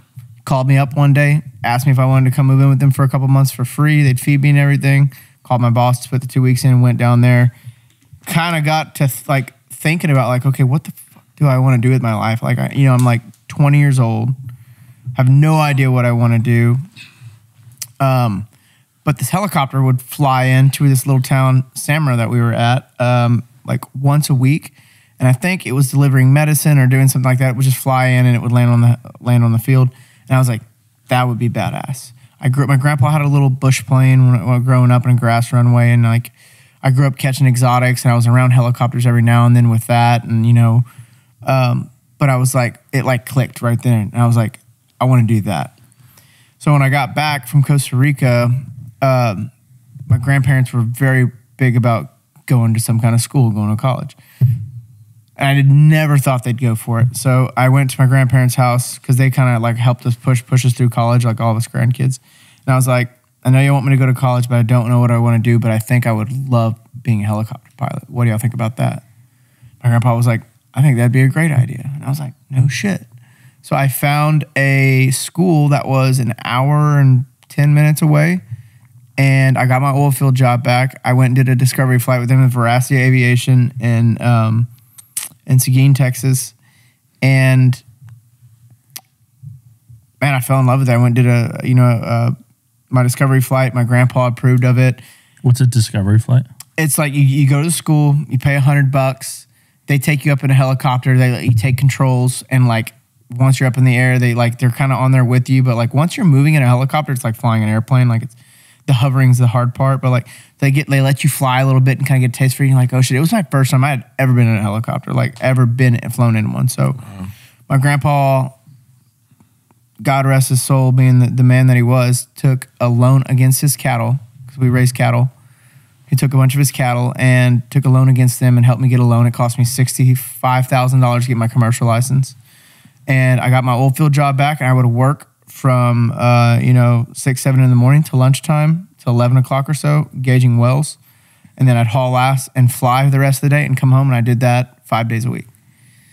And I went and got it, and I flew for a couple years, and I still fly part-time, but just the work, the caliber of work that we do in Texas is just so dangerous, man. And I have had some really good friends crash and die, and it just, for the pay that I was making and stuff like that, I just decided to kind of step back from it a little bit. You know, I was going to Mexico. We were catching deer. I was in South Texas catching deer, gunning deer. We'd gun, 100 deer a day, 500 deer a week sometimes, and you're flying in the brush, and people are crashing and dying, like friends of yours, and like I was just like, I'm out. What does catching deer consist of? Obviously catch deer, but what do you for meat? No. So there's a bunch of different reasons that you capture deer live, in which you have a helicopter, you fly over the deer with a net. Your videos are incredible. Yeah. Insert videos I now. appreciate that. So yeah, you have a pistol that's got an attachment on the end of it. So it's a 308 pistol with an attachment on the end of it. Has a gas chamber on it right here. Some of them do. That gas goes into there from a blank 308 cartridge, and then you have 4 weights in the corners and a net and a canister right here, and it blows out those weights and it shoots them out, and they're at an angle where they travel outwards like this, and it spreads that net out. It's a lot like shooting a shotgun. You got to get that spread. You got to lead the deer and everything else. And that's how you capture the deer. And the reason that we're doing that is some of them are for relocating. So Texas Parks and Wildlife might need some animals relocated to a different area. Breeding programs. A lot of the ranches in South Texas have these big whitetail breeding programs. You'll catch 20 does, put them in a breeder pen, and then you'll catch, they might have 10 of those.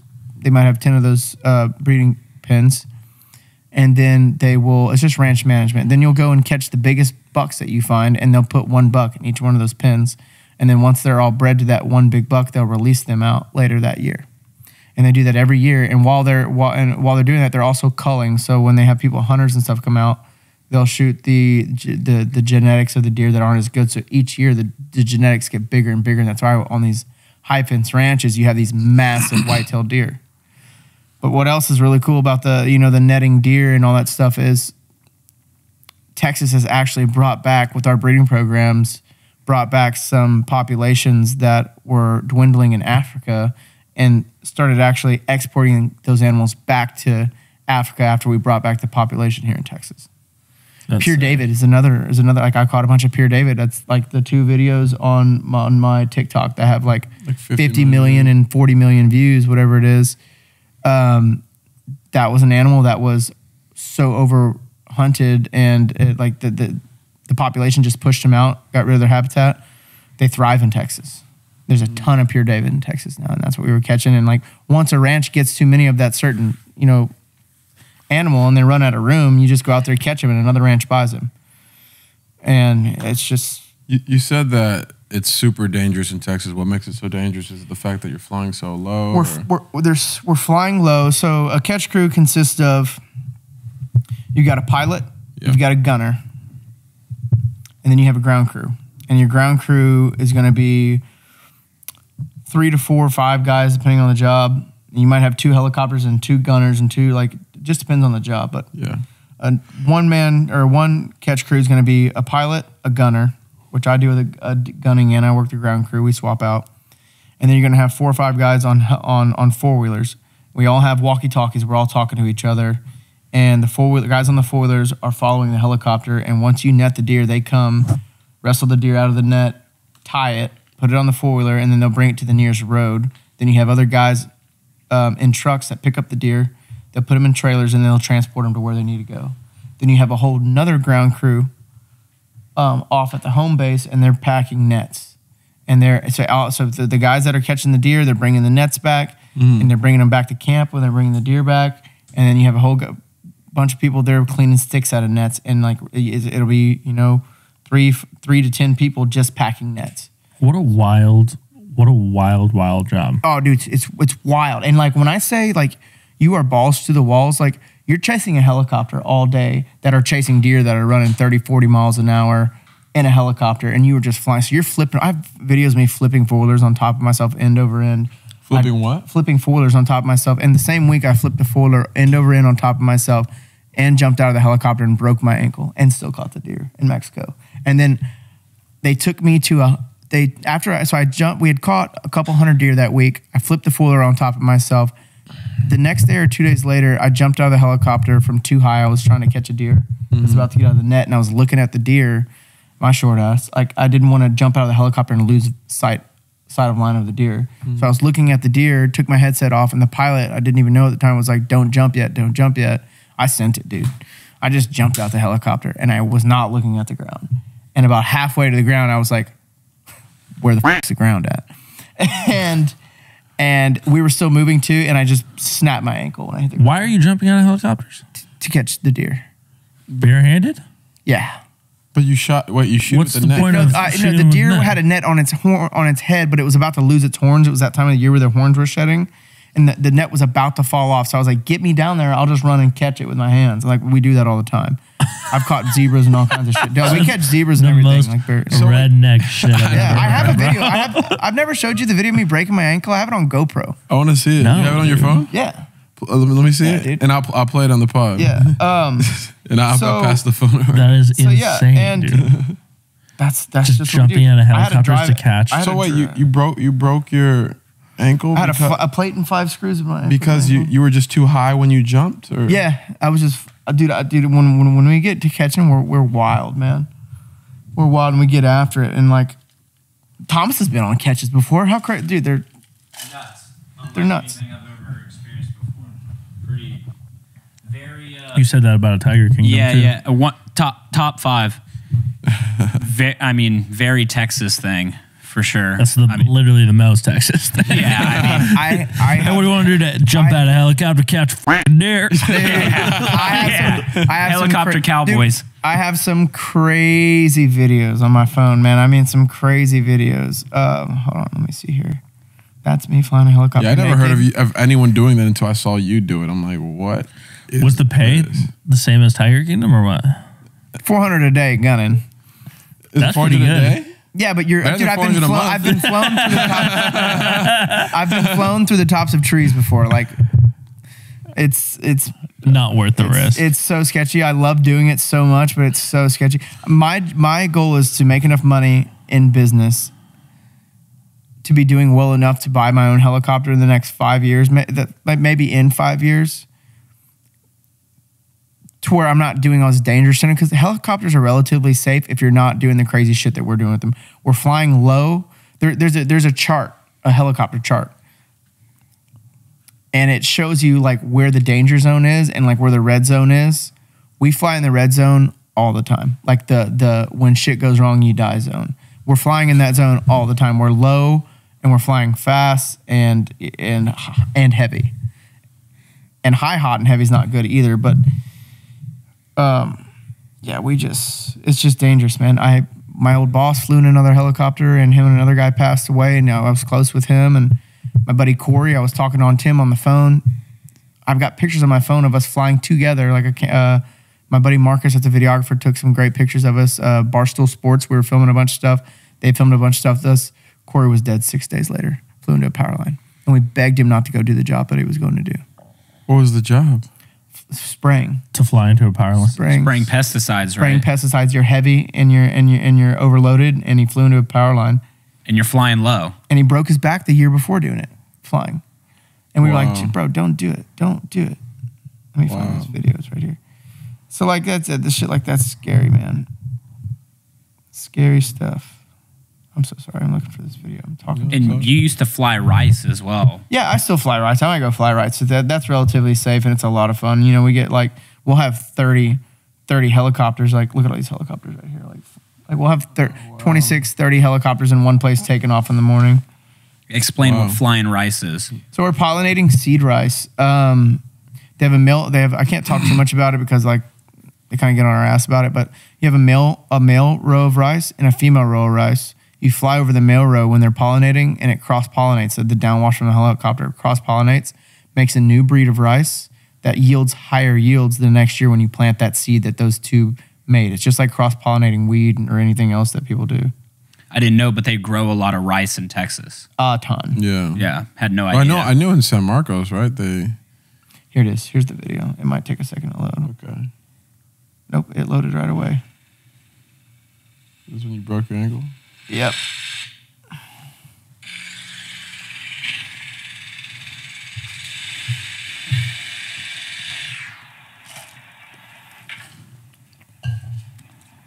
So you'll see that's like barely in that net. You can hear me. Get me down, he's gonna lose that horn. Take off my headsets.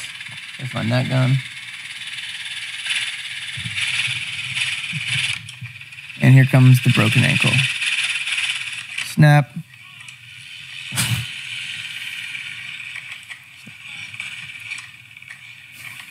Are you still trying to move? Oh yeah, dude. I caught that deer on one leg, man. I was hopping after it and I tackled it. Oh no, bro. I feel like if you had hops, you wouldn't have broke your shit. Bro, I did. No, I'm playing, bro. First time, like, what did you fast forward it? Bro, I didn't even really want to see your ankle. It's That's why, gross, bro. Look at it. Go to the next one. Keep going. bro.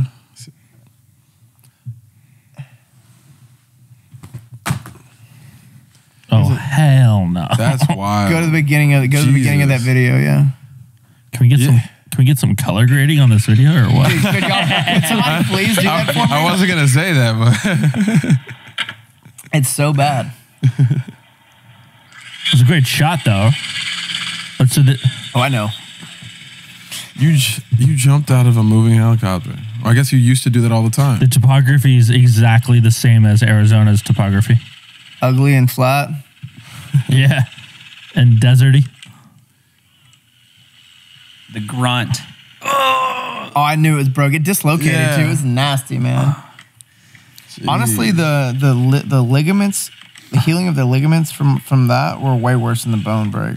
Did you have surgery or just a cast? I had surgery, 5 plate and 5 screws put in my ankle. Jesus, dude, Yeah. my guy. How about no? So You know what I mean?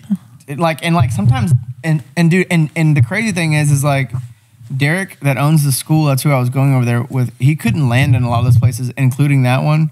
So I had to crawl on top of a foiler and he just hovered above it and I crawled in the helicopter. Like, From redneck shit. oh yeah. And that was in Super redneck Mexico. Shit. I was in Mexico. So you had to fly from Mexico back to the U.S. No. Listen to this shit. These motherfuckers, Derek was like, well, we got to finish the job. So I was like, all right, bet. I netted the rest of the day with a broken ankle. But I was like, we got to go fly back to the trailer. I got to take this boot off because my ankle, I can feel my ankle swelling in here. He's like, you think you broke it? And I was like, dude, it's fucking broken. And we fly back to the trailer and he pulls my boot off and he goes, dude, I think you broke your fucking ankle. And I was like, yeah, no shit. So he was like, we got to keep catching. So like me and another guy named Roberto, that's Mexican dude lives over there. He got in the helicopter and just finished out the day. And they had a ranch hand take me to Piedras Negras, which is the closest town on the border, to a hospital. This shit's hilarious, bro. They take me to this hospital. And I'm just sitting there, and this dude just drops me off. And it's on a dirt road, and this thing's got like a tin roof, and like it's a makeshift hospital. It was something else at some point in time. And I'm sitting there, and at the time, I didn't know a whole lot of Spanish. So I was like, yo necesito, my ankle's fucked up. And I was like putting my ankles. Yo necesito my ankles. So, which in Spanish still doesn't even make sense.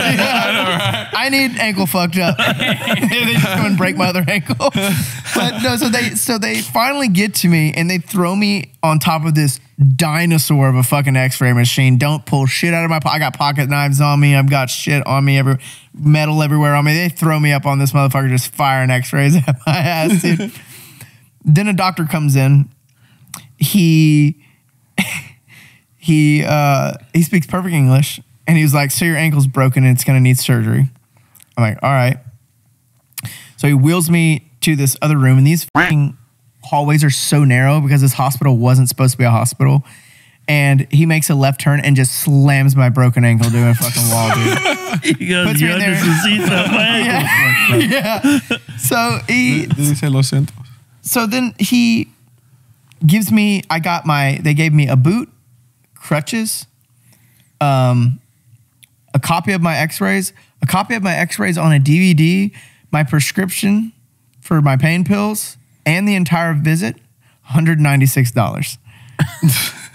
Also, what is a dude who just speaks fluent English in a Mexican hospital, Dude, rundown Mexican hospital? And what's this guy's story? I don't know, but I was just sitting outside on a curb with a broken ankle in Piedras Negras, not in a good part of town. And I'm just the only white boy around. People are looking at me and shit with a broken ankle, and I have no fucking idea where the ranch hand is that dropped me off. I sat there for like an hour, and he finally came around and he goes, oh, you ready? And I was like, bro, I'm gonna get killed out here. Yeah, I'm ready. And I met another guy. He drove me across the border. I met another guy from named Jared from our school. He had a truck there, and I got in that truck, and the other guy picked him up, and they went back to the ranch. I drove that truck from Mexico back to Seguin with my leg out the window like that with it elevated. So where's Seguin? Seguin's east of San Antonio, about 30 minutes, 20 minutes maybe. Dude, I would have been immediately like, I'm going home. Yeah, but get me. No, I stayed another day and then netted the next day too after waiting for the other guy to get there with a boot on. I got pictures of that shit too. Why? Do you think that you have a little bit of the tism? Maybe. Because that is wild. Dude, I got that level of insanity is something that that makes no sense to me. You do crazy things whenever you don't have health insurance. Oh no, dude! And then I had to go back and pay for the surgery with no health insurance. That was terrible. Should have stayed in Mexico for that one, dude. Because he asked me if I wanted to do the surgery there, and I said, "Fuck no, but I should have." Probably would have ended up with a boob job. Hey man, how did y'all get onto this? I don't know. I asked him about his and then I'm ADD as fuck and went down a left curb and right and back left again. I enjoyed it. I knew it was a good story. That's wild. That is so crazy. Yeah, dude. I've got videos of people with bobcats in their house and shit in Mexico, and like they look like they're mounted, and they'll just like swat you when you walk by. The bobcats? Yeah, dude, I got videos of that shit too. Look at this. So wait, what? So, okay, I know you said you stopped because it's super dangerous. At what point did you stop? Because you clearly kept going for a couple of days. Well, I still fly. You clearly netted the next day, so. I still get the itch, man. I still get the itch to want to go fly, and which I do, and like, it's like one of those things like you don't want to let go. That's like part of your past that you don't want to let go. Like drinking. I get it. Everybody here has either done a sport or done something where they've worked around a bunch of other men and like the camaraderie of that. Like just like when we had just like we were in Myrtle. You get with a group of guys that like to do that shit, and like, dude, it's so much like our crew in Mexico. I trained the whole crew. Like we had 2 guys the first time I went over there that were good, and then those guys didn't come help us after that. So I had to train our entire crew how to catch deer. Because I've been doing it my whole life, catching exotics and stuff like that. So like I had to train those guys how to do that stuff, and like they didn't speak English. One like that was all through like hand signals and just showing them how to do it. One guy spoke English, and that's another thing is the cartel was wild over there, dude. Like they flew.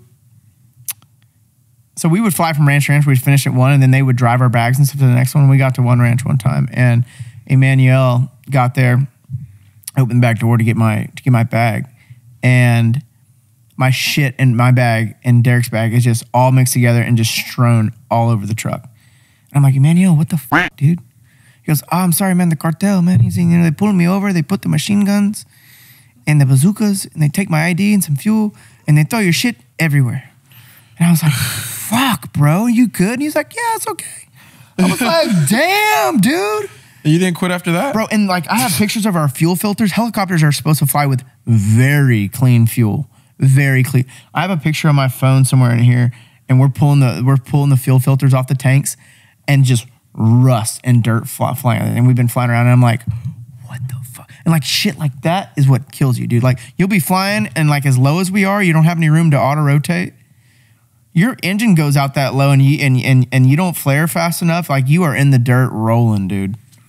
You mentioned one thing in there about having the camaraderie with other men, guys, like yes. in the trenches. Yep. Do you think that as a society we're losing that? Oh, 1,000%. So then what did we lose specifically? Like what did we have in the past that we no longer have now? Laptops. We're not working in factories anymore, which is not, I'm not saying it's a bad thing, but I'm saying like men worked in factories, men worked on farms, women worked together. It was camaraderie of women working together, men working together. And now we don't have that. And now you need that. You need to find a group of men that have the same values and the same beliefs as you. And you need to build a tribe. Well, that's why I think that you have people like Andrew Tate that are so popular is because they push that message. Dude, and they stick to it. That's another thing is he doesn't go back and forth on his values and shit like that. Andrew Tate is Andrew Tate unapologetically, and he sticks to what he says, man. And like people like that shit because we're full of soft people. Weak men make hard times. Hard men make easy times. Easy times make weak men. What cycle do you think we're in right now? We are on the very weak men side of things, and shit's about to get real fucking hard. That's where we're at. Why do you think shit's about to get real fucking hard? Dude, you can look back on history. You can look back on history, and that's just how it repeats itself. When shit gets too easy, that people start complaining about shit like we're dealing with right now, like complaining about like people getting so butthurt about everything. That's the thing, like we have it so cush right now that we don't have to worry about a fucking thing. So we create problems. Yeah. That's where we're at right now. Like, it's not good, man. And like, I think back to the thing is like, you need to surround yourself with men that are going to push you and get that camaraderie and like hold you accountable. Now, how do you think that, because I think I struggle with that.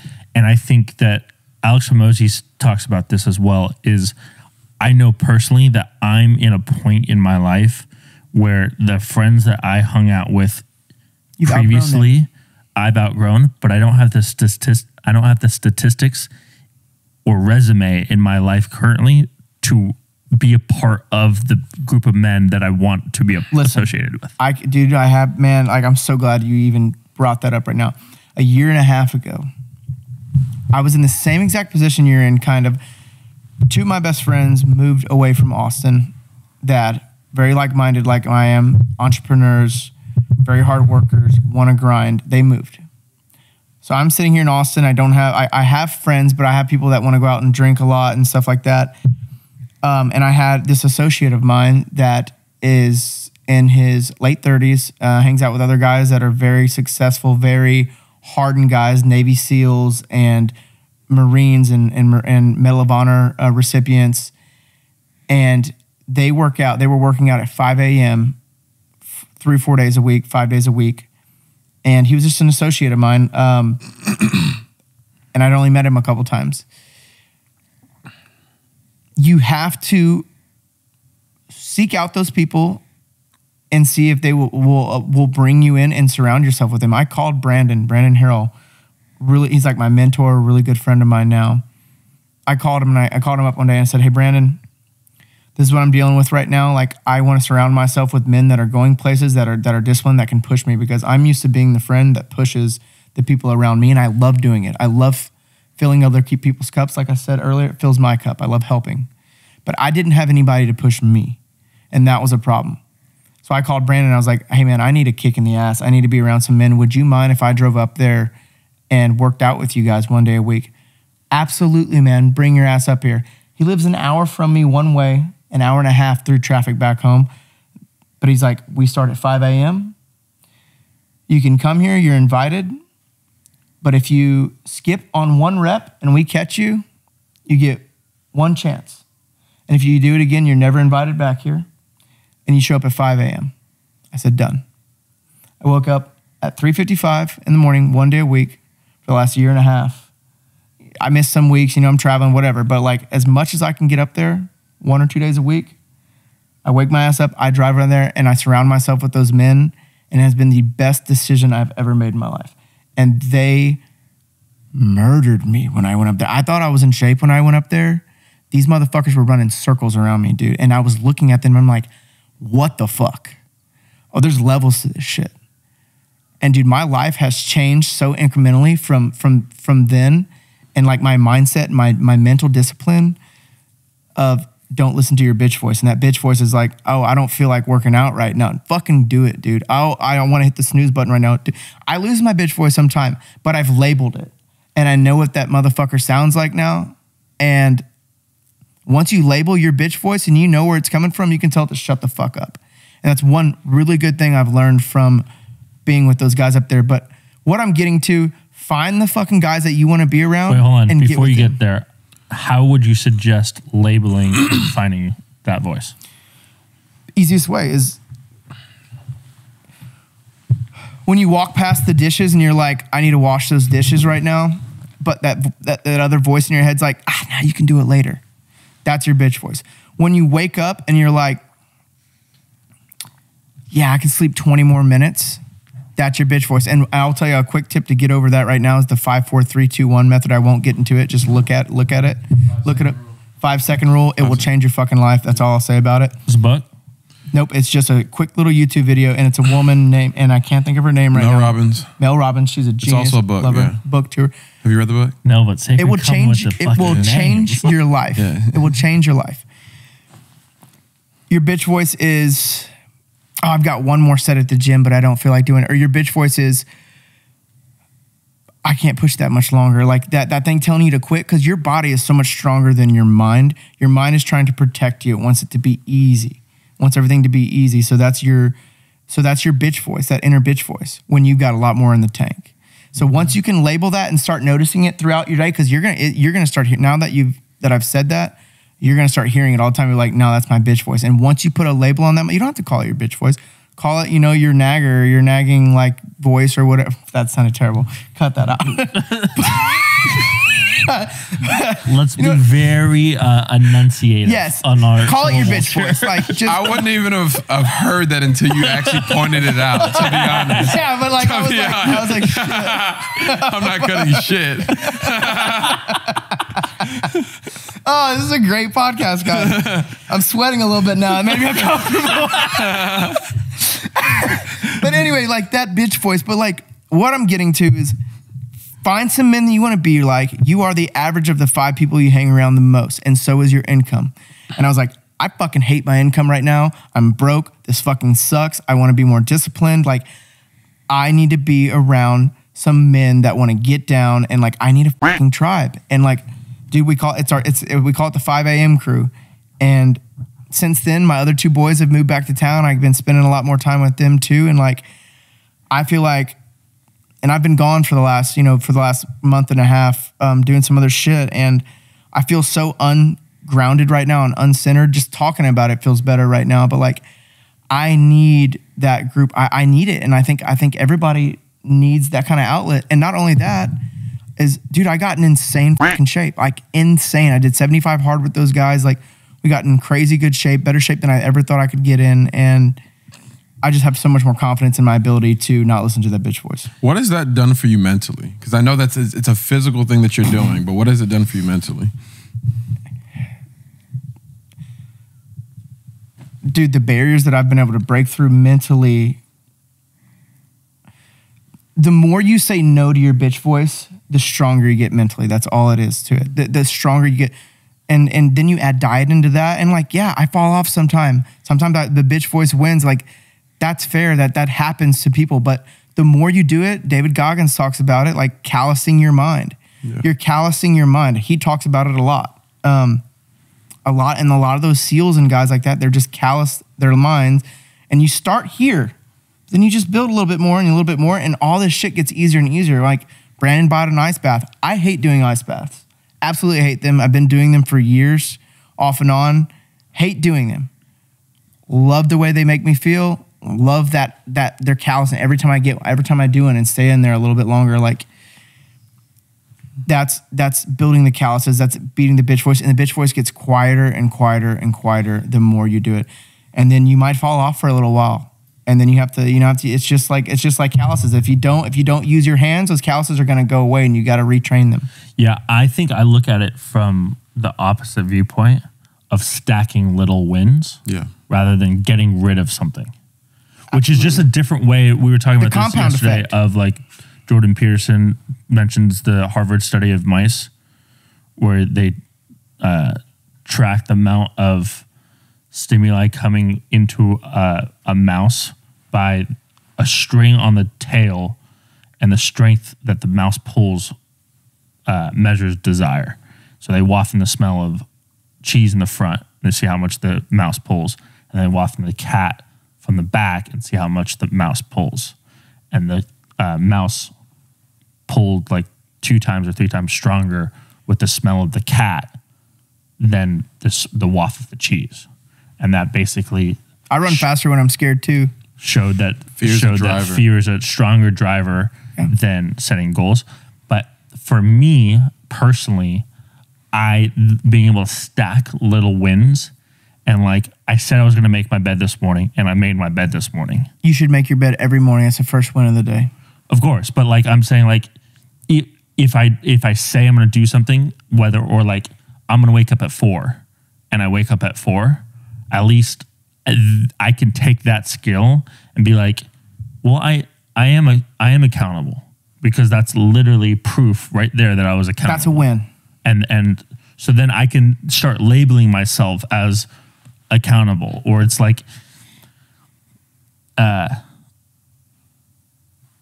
to get fucking real open about this, I have cheated on ex-girlfriends. Right. And so for a very long time, I was like, I will always be a cheater. And I just drilled that into my head. Yep. And I was like, I'm never going to change. I'm always going to cheat. And so I then had to go and be like, okay, well, I'm going to start dating this girl. And even if I think that I want to cheat, but I don't actually do the action of cheating, I'm not a cheater. Mm. Whether I think it or not, it's the action the action is the thing that matters. Yeah. And Chris Williamson read this poem on his podcast where it was like, doing the work isn't saying that you're going to do the work, isn't reading a book about doing the work, isn't writing an essay on how you're going to do the work, isn't telling someone that you're going to do the work. Doing the work is just doing the work. Yeah. Yeah. And I think that when you do the work, you are able to stack up those little wins. So to go off of what you said, that's what I do, the exact same thing. And dude, and it's very powerful for, I don't know if I just muted my mic or not. Is it still moving over there? I think it's very powerful for, I think it's very powerful for people, like self-talk and self-talk is just so powerful, man. Like for years, I was so worried about money. I'm so broke. Shit. This sucks. I'm broke. And I always told myself I'm broke. And like, I started reading about it and they were like, that is the first step to becoming unbroke, is stop telling yourself that you're broke, because you're always going to be broke. Let me ask you this. Alex Hormozi says that the first step of self-love isn't saying that you're perfect, but it's holding yourself to a higher standard that anyone else will. Yeah. Which kind of goes different than what you just said. You know when you're doing that? is when your family and friends are like, bro, you should just calm down a little bit. Like, maybe you should rest a little bit. And you're like, no, motherfucker. I'm in my I'm in my shit eating phase right now. You let me fucking do me. You worry about you right now, because I'm trying to come out. I'm trying to come out in life. And when you have people around you, like the people that are close to you, like not understanding why you're doing things and what you're doing, but then after you do it, they're like, oh, I knew you were gonna do it. Yeah. I knew you were gonna do it. I love Yeah. that. But it's. I used to get that with family members whenever I was doing. So one's closest to you because they want to protect you. Yeah, no, I used to get that with some family members whenever I started the party bus business. Like, hey, I know you're doing that little thing, but how are you still in school? And I actually, at one point, my mom's like, hey, we're going to go see your grandma. Tell her that you are in school. You're still in school. And it's just to protect that. But to me, I already knew with what I wanted out of my life, I wasn't going to be working for someone else. So why do I need this degree? Because it's not teaching me how to run a business. Did you drop out of college? Huh? Did you drop out of college? I stopped going, yeah. Did you drop out of college? I stopped going too. No, Yeah. I dropped out of college. Did you Yeah. drop? You, I got my I associates. graduated. You're the only one here with a college degree? Yep. I got my associates. I gotta pee. I think maybe I was maybe a year away from finishing, actually. Yeah, it was a year away as well. Yeah. Isn't it so interesting when you are... Were you scared to drop out? Absolutely not. Not Really? even close. There was not even a thought? No, the whole reason I went to school was for experience. It wasn't even to like... There was not a single point where I'm like, I'm going to use this degree. I knew it was the next... yeah, no, I agree with that. I knew it was the next step, but I wanted to have the college experience, and I wanted to meet people. And while I was in college, it was me and my friend David Poku. He was actually on the podcast too. And we would always go to the library to work on our businesses instead of study sometimes, we would just always be in the library, just working on our businesses. And I already knew once I was finally able to start that party bus business, and then it started to do well, I'm like, I can't even function in college because I can't pay attention because I am so passionate about what I'm doing.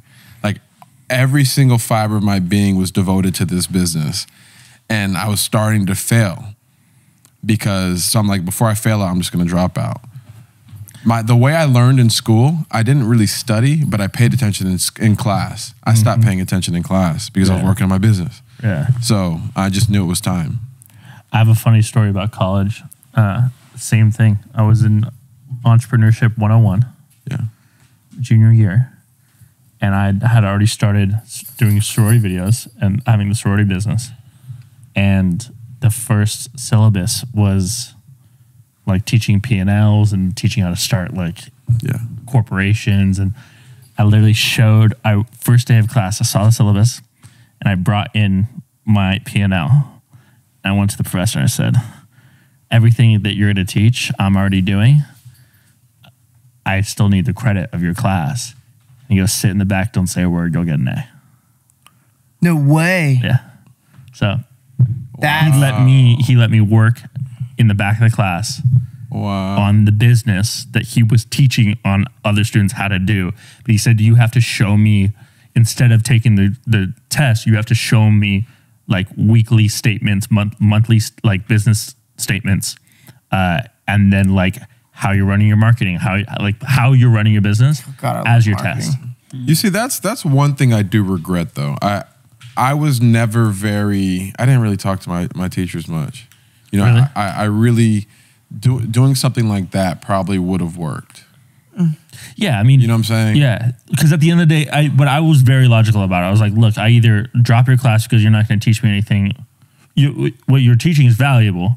I'm already like a kind of a step ahead of that, but I need the credit. So either stay in your class or drop your class. I'd like to stay in the class so I get the credit.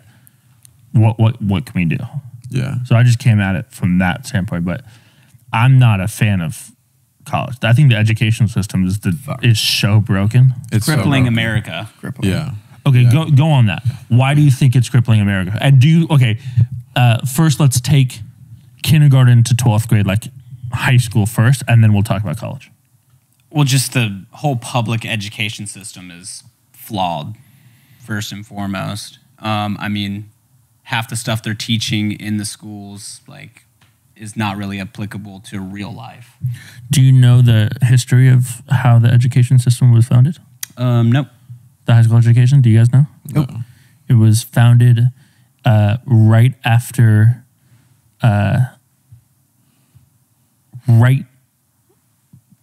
like a month or two after World War I started. I'm pretty sure. I thought it's been around way longer than that. You're saying the Don't they public talk about education this in system? Rich Dad, Poor Dad? Maybe, but my buddy did a documentary on it. He's a phenomenal filmmaker. But it started right after basically created right after, like a month after a war started. And it was to teach men and women how to be factory How to enter workers. the workforce. Yeah. How do we enter factory workforce for the war? And so people would go into these factories. Like if you look at scheduling, like you have period 1, period 2, period 3. That's literally how these factories were ran.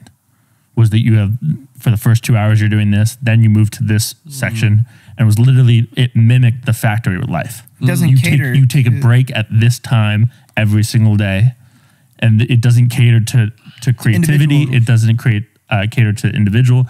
It caters to following a system and running it as a factory, and it hasn't changed. Hasn't. And it's like Albert Einstein said: if you judge a goldfish by its ability to climb a tree, of course you'll think it's an idiot. Yeah. Something along the lines of That's that. a good one. I like Yes. that. Yeah.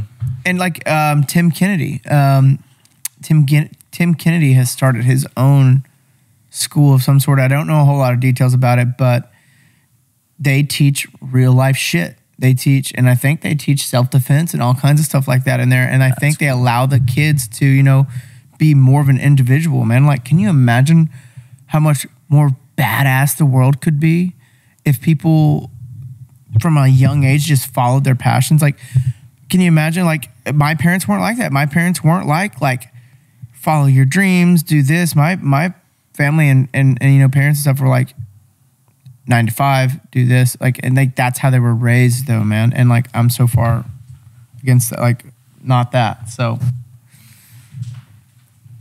is it plugged in? That one's So it sucks, man, because I grew up and I had ADD and I didn't know I had ADD, and then like I was put on I don't believe in Adderall, ADD. and you don't believe I have ADD? That's hilarious. I don't believe in ADD. Oh, I think it's a superpower. I don't believe that it's a disorder. I don't think it's a disorder either. I think that it's.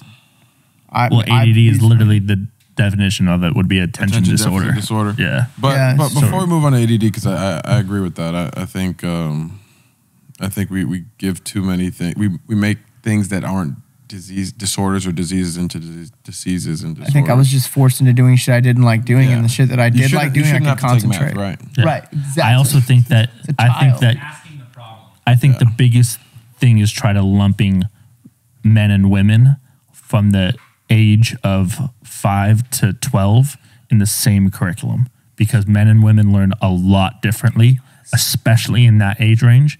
And I think that women learn a lot smarter than men, and men typically in that age range learn a lot better without like physical things. Like if you have a young boy learn math with blocks, he'll learn better than paper. So I think that the education system needs to be tailored to the individual. I 1,000% agree with How you. do we do that? Yeah, it's like, how do you do? Like, imagine how much cooler the world would be. Well, here's the thing: is that when we were kids, homeschooling was weird. Right. Like Yeah. like if you were homeschooled, you like was weird. there was a negative connotation on homeschooling. Except in rodeo, for some reason, a lot of rodeo kids are homeschooled. It's like I rodeo. think that there is a massive shift in our society about homeschooling. Massive. And I think that is only going to grow. And I think that the resources around homeschool education is going to do wonders for our society. One big qualm I have with just like public education is like you can be the best parents ever and raise your kid exactly how you want to raise your kid.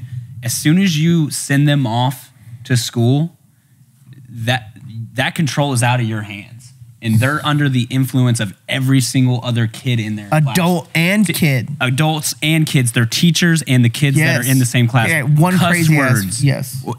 Everything that all those kids that they're in the same class with are experiencing at home, they're bringing to that same exact classroom. So, that's the thing. Is Let me ask you lose this. control of your parenting a little bit. Do you think that if you don't let them do it, it's a form of sheltering that will actually harm the kid, rather than stressing that what they learn, rather than stressing when the times that they're not there, the lessons that parents want to teach their kids? Put them in activities. There's and gotta be a homeschool them. balance. Yeah, it's Yeah. got to be a But balance. there is Because I don't think just saying like you're going to be in our environment and that's it, and you're not going to be out. Terrible is idea. the Definitely. solution. Terrible Definitely idea. not. Yeah, because you won't know what to do See in a the little real weird world. fucker running around. I think the best thing that my parents ever did to me was from 7 a.m. to 9 p.m. I had a packed schedule. There was never a time that I was sitting around playing video games. Yeah. I was school, extracurriculars, sports, fucking studying and homework and asleep. Yeah. And I think that there's a level of like softness that I think is happening.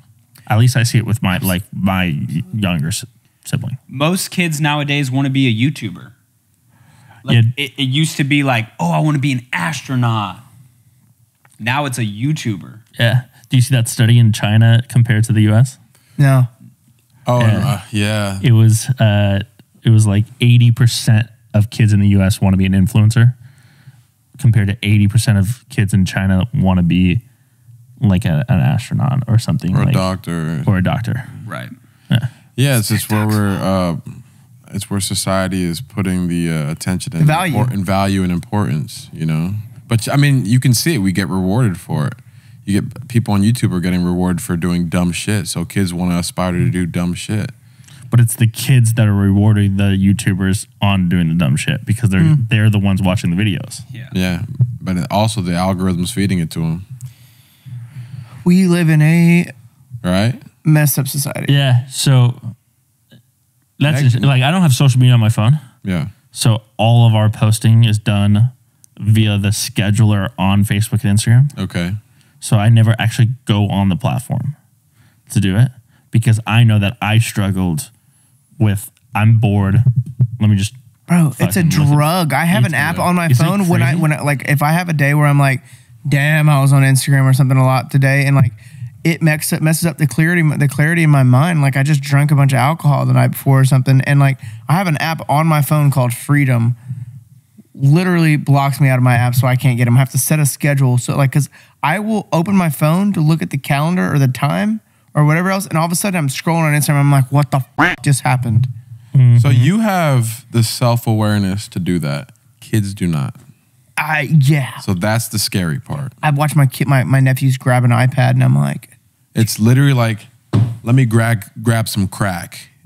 yeah. Basically, They're it's glued And we to never, it. but here's the hard part is that we'll never have reality on it because we grew up in an age that never had that. Didn't have we had Snapchat was a thing, came out when I was a junior in high school. right. And so, like, I had a Facebook.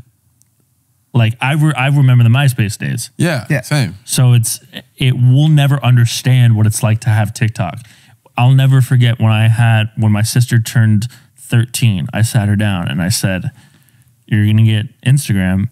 You're going to see pictures of women on Instagram. This is not how women look in real life. Please, please, please do not try to emulate the so pictures hard, that you too. see.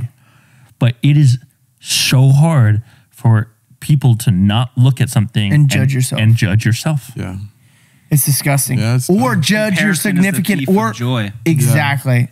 Exactly. And it's not only judging yourself, your significant other or somebody else, man, like it's completely fucked. man. Like seeing like Yeah, it's the devil. You can be in a relationship and things can be okay, but you're like, wow, you know, There's more John's out always there. taking Becca out Ooh, shiny. to Italy every summer. Why aren't we doing that? You know, or they're just looking like they look so much happier. Why aren't we posting more pictures of our happiness? And back to what you said, get the fuck out in nature, get away from your shit, unplug, and really stay out there stay out there as long as you need to realize how blessed you are and how good life is. And be thankful. And I think everybody needs to remember to come back to being thankful, because that's where you are whole. We should be so thankful for everything we have, for sitting on this couch right now, for this bottle of water, to have the option to call our family from anywhere in the world and talk to them whenever we want At any to. time. Because 40 years ago, you had to write, you had to go to a phone, or, World War II. You gotta hire a carrier pigeon to fly out. I know. and like, drop dude, off I mean, notes, man. It was we brutal. are so blessed, and like sometimes you need to get away from all the bullshit, unplug, to realize how good you have it, how nice it is to have this table to set stuff on. Like we are so blessed. Back to back to what we talked about times being too easy right now to worry about all this dumb bullshit, about like comparing ourselves to people on Instagram on our phones that are just showing their highlight reel. And that's also why I preach passion, having a passion for what you do, because you're going to spend a lot of time at work, right? So whether it's your goal is, hey, I'm on this mission and I believe in what this company's doing and I love what they're doing and I'm going to put my all into that, and I feel like I'm going to work every day because I'm making a difference. If that's you, fucking do it. But if you're going to work every single day and I get paid $200K a year, but I fucking hate it, get out. Get the fuck out. Okay, so let me Get ask you this: what if you're passionate about an industry that isn't beneficial to our society? Like, give me an example. Or let's say you're a Depends on how you look If you're at it. passionate let's say you're a cartel. Let's say you're a cartel member, Okay. and you're like, I'm super passionate about drugs, and here's the thing. And I think that every drug should be legal, and I'm gonna send out fentanyl. Or, for example, I'm not a big fan of a lot of pharmaceutical drugs. Yeah. Absolutely. Neither not. am I. It's very easy for pharmaceutical CEOs to justify their actions in creating more of these drugs. I personally disagree with it. So there would be a difference in morals and ethics between me and them, right? So they would be passionate. Where do you draw the line? I think they have a passion for making money, and I think a lot of them know, especially the ones that are making people that the ones that they're selling, they know people are getting addicted to them, and opioids and stuff. I think they understand what they're doing. It's just the money's so good that's just they almost turn a blind eye to it. Here's a point that I heard. Or they're just evil people and they just keep. Or they're shitty people, but some of these are also publicly traded companies, and they are legally bound to make the company money if it's presented. Yeah, they're supposed, like, it's a machine. They're a disgusting machine. Be as profitable as they possibly for their can shareholders, regardless of the repercussions of it. But that's where government comes in, right? But okay, I'll give you a specific example. When I finished Tiger Kingdom, I worked with clients in the adult industry. I worked with Playboy, I worked with Vixen, I worked with other OnlyFans models, and I can tell you wholeheartedly that the money's great, but I had to do some self-accounting after the 6-8 months that I was doing it and be like, what effect am I creating? And I then had to say, like, okay, well, do I think porn is net positive for society, or do I think it's a negative thing for society? It's negative for sure. And then I had to first come to that realization that I think it's negative. Now, other people might argue that standpoint. I personally think it's negative. So if it's negative, and I'm the one then helping promote that, no matter how much I'm passionate about filmmaking, I had to then look back and say, well, what effect am I creating with my passion? Right? Yeah, but you're coming to that realization, and you look at the data when it comes to corn. I feel like YouTubers always don't use the actual word. Anyways, when you look at the data, a lot of people in that industry, they have high rates of suicide, high rates of depression, high rates of anxiety. And we don't even know with the new wave of OnlyFans, like they're all basically porn stars, right? So we don't even know what the data is going to say once these, it's mostly women, but women and men, they get older, they get in their 40s, 50s, and they're just like, yo, what the fuck? Like it's going to be we're going to have so much anxiety, so much depression because it's almost okay to do it at this point, right? Do you think that OnlyFans has created a negative impact on the family unit? 100%. Bro, like I don't want to see pictures of my mom. But it's like, hey, it's an easy bag. Like I understand why they do it. Absolutely. But I don't think if you're thinking long term, it's the right move. I don't think all money's created equal, you know? And look, like when your back's against the wall and like people, it's all circumstantial too. When your back is against the wall and there's nowhere else to go and like I said earlier before and we you were see an opportunity. I said it's like very hard to say no to when you're broke and the wolves are knocking at your door and you feel like the world is collapsing around you, you feel like you are a rat trapped under a pot and somebody's lighting a fucking fire on the other end and you will do fucking anything to chew your way out of there. A lot of people turn to going to OnlyFans because of that. Some people have kids. Some people need to feed. They're like, everything is circumstantial and people need to understand that people are just people and they need to look at everything from the other perspective. And that, like, if you read the book, How to Win Friends and Influence People. It's a phenomenal book. Phenomenal book. If you haven't read it, please look at it. It will change your life. That book, Rich Dad, Poor Dad, there's a few others. But you have to look at things from other people's perspective and try to be a human being and just relate with other people because everybody has a story. Everybody is just trying to figure out their fucking life. That's all. Listen, I 100% agree with what you just said. And I think, especially when you look at it that way, it makes sense for some people, but it's still long term. 100% agree. I don't think it's helpful. I don't think that long term. I think there's always another route. And here's the scary thing about people who you can talk about even like my oilfield buddies or people that are strippers or porn stars or OnlyFans. They don't know how to manage their money because they've been broke. You start making all this money, so you start living this lifestyle and you acquire these assets that aren't actually assets that are costing you money every month that you then have to continue doing the thing that you did to get unbroke because you're going to be broke if you don't do it anymore because you can't make that kind of money doing something else. Yeah. Instead of investing that money, making it work for you. It sucks. It's a vicious cycle. I hate it. It's the lifestyle inflation. Lifestyle inflation. That's it, Thomas. I like that. Words are good. Lifestyle inflation. Yeah, it's like you're making more money, so you feel like, oh, I can afford that new truck, or I can afford that badass condo in downtown, whatever. You know, I can afford that, and then so the more money you make, you're still broke. Yeah, yeah. You're making more money, but you're spending a lot more money. Yeah, your expenses increase as your income contingent is lifestyle. And then you're stuck unless you want to just completely sell everything and just get rid of it. But at that point, you might be in too much debt. And like, that's where the vicious cycle comes in. And then you hit 40 years old, 50 years old, you can't strip anymore. You can't do this, or you get hurt and you can't work in the oil field anymore and make that kind of money.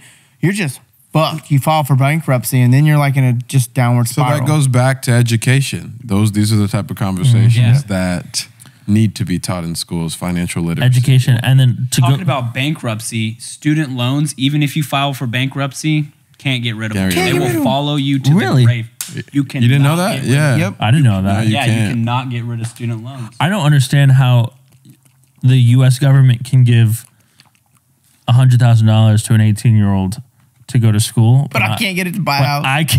I can't get it to fucking build my business. for a psychology degree. Yeah, like for a degree in grants, bro. Journalism. Grants. You know what? I always said if I went back to school, I'd get a psychology degree. So don't hate. That was my favorite class when I was going to college for 3 months. I think it's a very interesting topic, a very interesting subject I think matter. it is too. It was my favorite class when I was going to college for 3 months. Okay, so I think that the largest curve of intelligence that I've gone through has been after college when I chose the subjects that I wanted to learn. Absolutely. You don't know who you are and who you want to be, man. 1,000,000,000,000%. And I also, I think the number one education system in our society and will be for the foreseeable future is YouTube.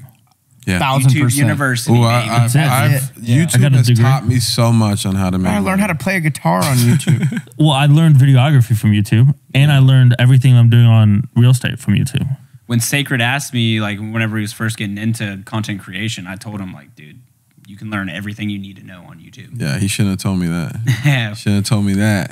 You want a business idea right now? Is you create a platform that allows successful people you admire to create an education system. Masterclass. It's already No. All they do is they choose videos on YouTube or other free platforms that they like. Curate a program for you, a playlist for you. Oh, shit. So you have like Alex Ramosi say, look, these 17 videos, if you want to learn about finances, these 17 videos, either I made them, other people made them, they're free, check them out. So each a person that you admire curates their own playlist of education. That's actually a really good idea because I've had a lot of people come to me and say, hey, how do I get started in video? How do I get, and I'm like, hey, these are the courses I took. These are the YouTube videos I watched. But then you have to pull up each one. I know. You can just send them a link of like, here's 19 videos all in a row of like, okay, this is how you learn ISO and aperture. Yeah. And then this is how you're going to edit. But you need to learn ISO and aperture before you learn how to edit. This is composition. Yeah. This is, And in order, now the videos don't have to be you that you're creating it, but you're creating the the playlist of it. Yeah. That's it. Alex Hermosi could try to sell me a turd and I'd buy it, dude. Dude, there's nothing. I will buy it. The dude releases anything, I'll buy it. I love That's Alex why he's not going to sell it. It's all free. It's all free. It's all He has free. nothing to sell you. You can get that turd for free. No, okay, so And that's okay. well, let's talk about this because I think I don't think the world has seen the effect of what that's actually going to create. Yeah.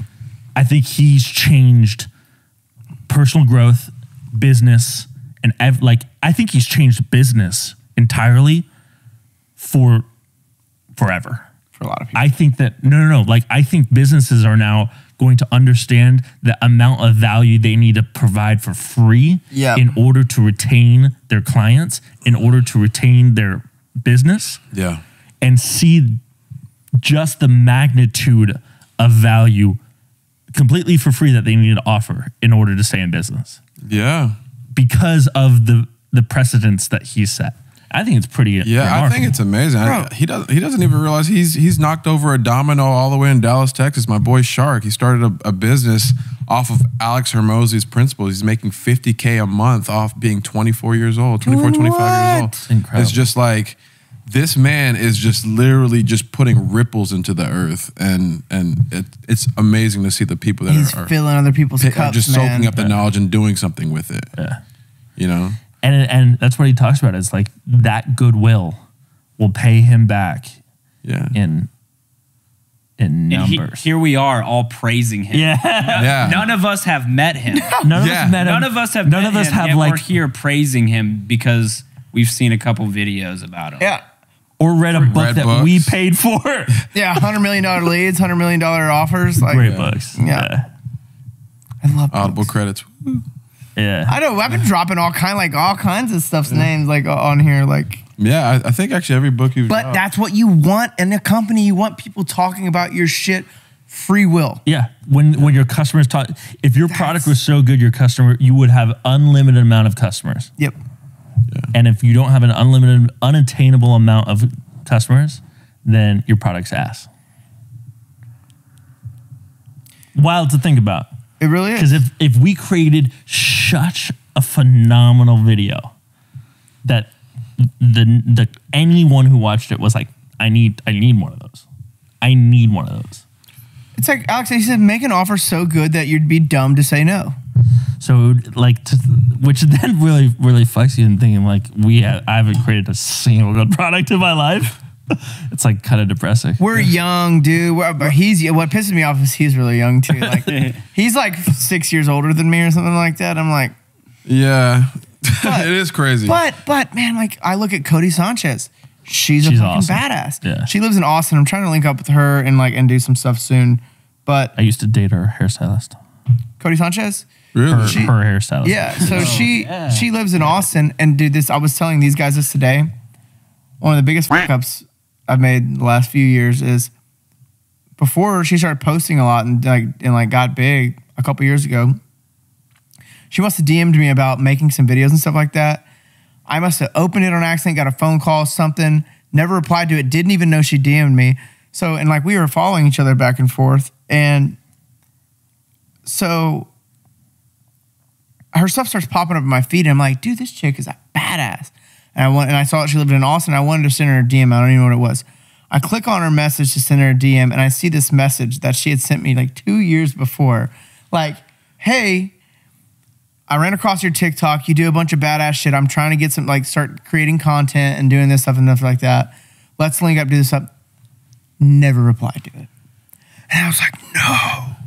And then I messaged her and I was like, I am so sorry. I told her exactly what I just told y'all and I wrote this message. And I know exactly what she was saying. She was like, fuck that guy. He saw me. I got big now and now he wants to reach out and do stuff with me.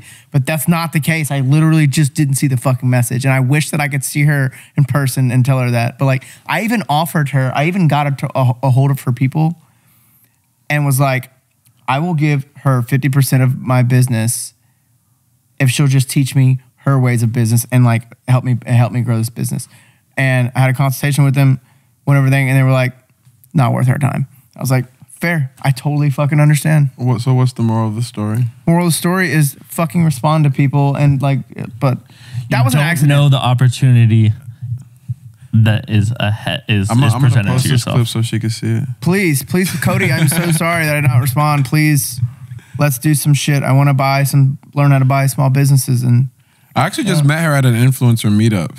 she's cool as shit. Yeah, she's super cool. You just out here going to influencer meetups? Or Well, what? I'm it going was to my the next first one. one. First of all, it was my first one ever. And my boy got big on us. No. I had never been to one, and I got invited to it by my boy Jeff Jenkins. Shout out to him. But My name Jeff. I didn't even know who she was.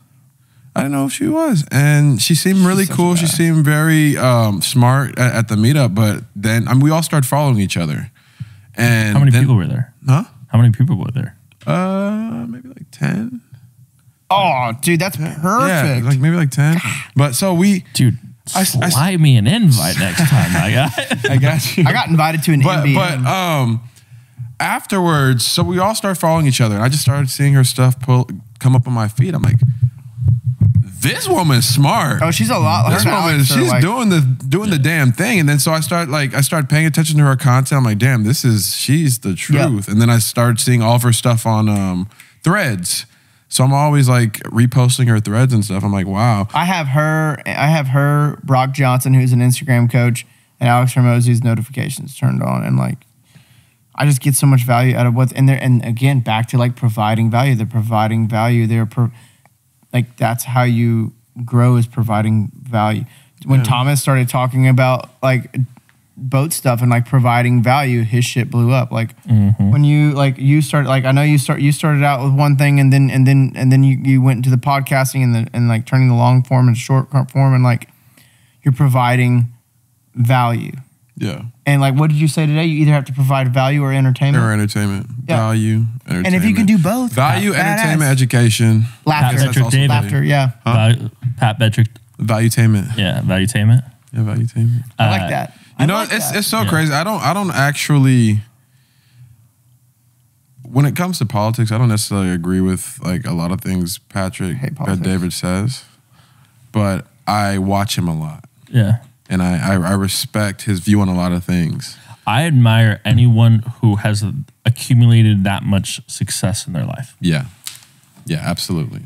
Like anyone who has achieved that much in their life, there's always, in my opinion, always something to take something away from. Put some respect. Do you ever watch people who you don't agree with? Ooh. Give me an example of that. An example? Yeah. Fresh and Fit. You don't agree with Fresh and Fit? Do you know who I'm talking about? Yeah. Yeah, I think they're.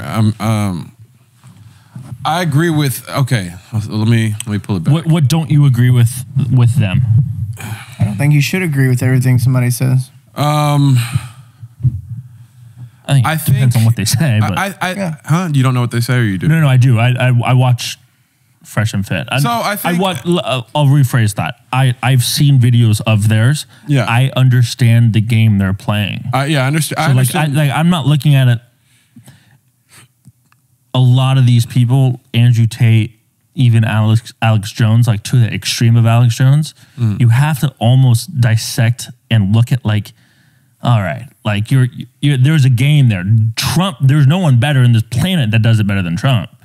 I don't think Trump's playing though. There is an elevated theatrical aspect to the content that they create. Okay. Fresh and Fit, because they get the views and they have been rewarded in the past. Oh, I say something like this in this way, these videos blow up. Yeah. So when it comes to them, I'll tell you what I agree with.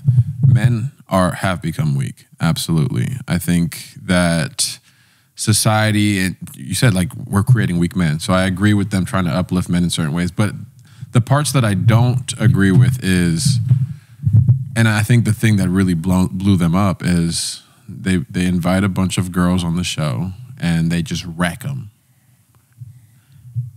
I don't think that's the right way to do things. And there's even points where they don't even give people a chance to they're literally making fun of chicks, bro. Yeah. It's like Jerry Springer. Yeah. I know exactly what podcast you're talking about. Yeah, Fresh and Fit. I agree with you. Sometimes the chicks make fun of themselves. Yeah, for sure. But they're also not inviting like, doctors, lawyers, they're inviting a bunch of OnlyFans chicks, and there's nothing wrong with them, but They're trashing on them then. It's the new age Jerry Springer. Yeah, they're purposely bringing on people to exploit them and trash them. Yeah. What's the other guy with the? But I agree with that. I don't think that's beneficial to our society. Yeah. In any way. Now Yeah. it gets views, and that's why they do it. So I understand why they do it. I look at back and say, okay, what's the impact that they're having on the generation?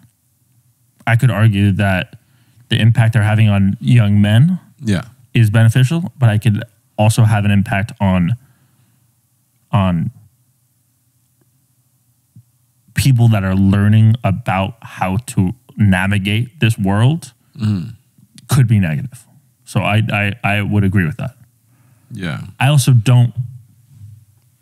I personally would never conduct myself in that way to a woman, ever. Yeah. Because that's just how I was raised. I think there's a certain amount of respect that you should give women. Absolutely. I think there's a certain amount of respect you should give everyone. Yeah. Right. I don't care. Women, men, everyone. But and I don't think that they conduct that type of respect. I think some of their teachings come from a place of hurt, to be honest.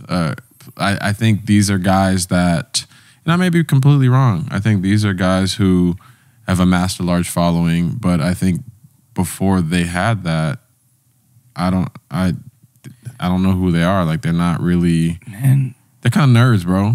They're not successful outside of the platform that they've created. Yes, And no matter how big somebody is, how many followers they have, like you don't know if that person's happy, and like you better take care of you no matter what. And and the amount of followers you have doesn't amass to the human being that you are and how you treat. I care about people who care about other people. And I don't give a fuck about people that think they're the shit and don't care about other people's feelings. And like, I think everybody should treat each other as human beings. And like, if you don't, fuck you. That's how I feel like you're a douche. Like,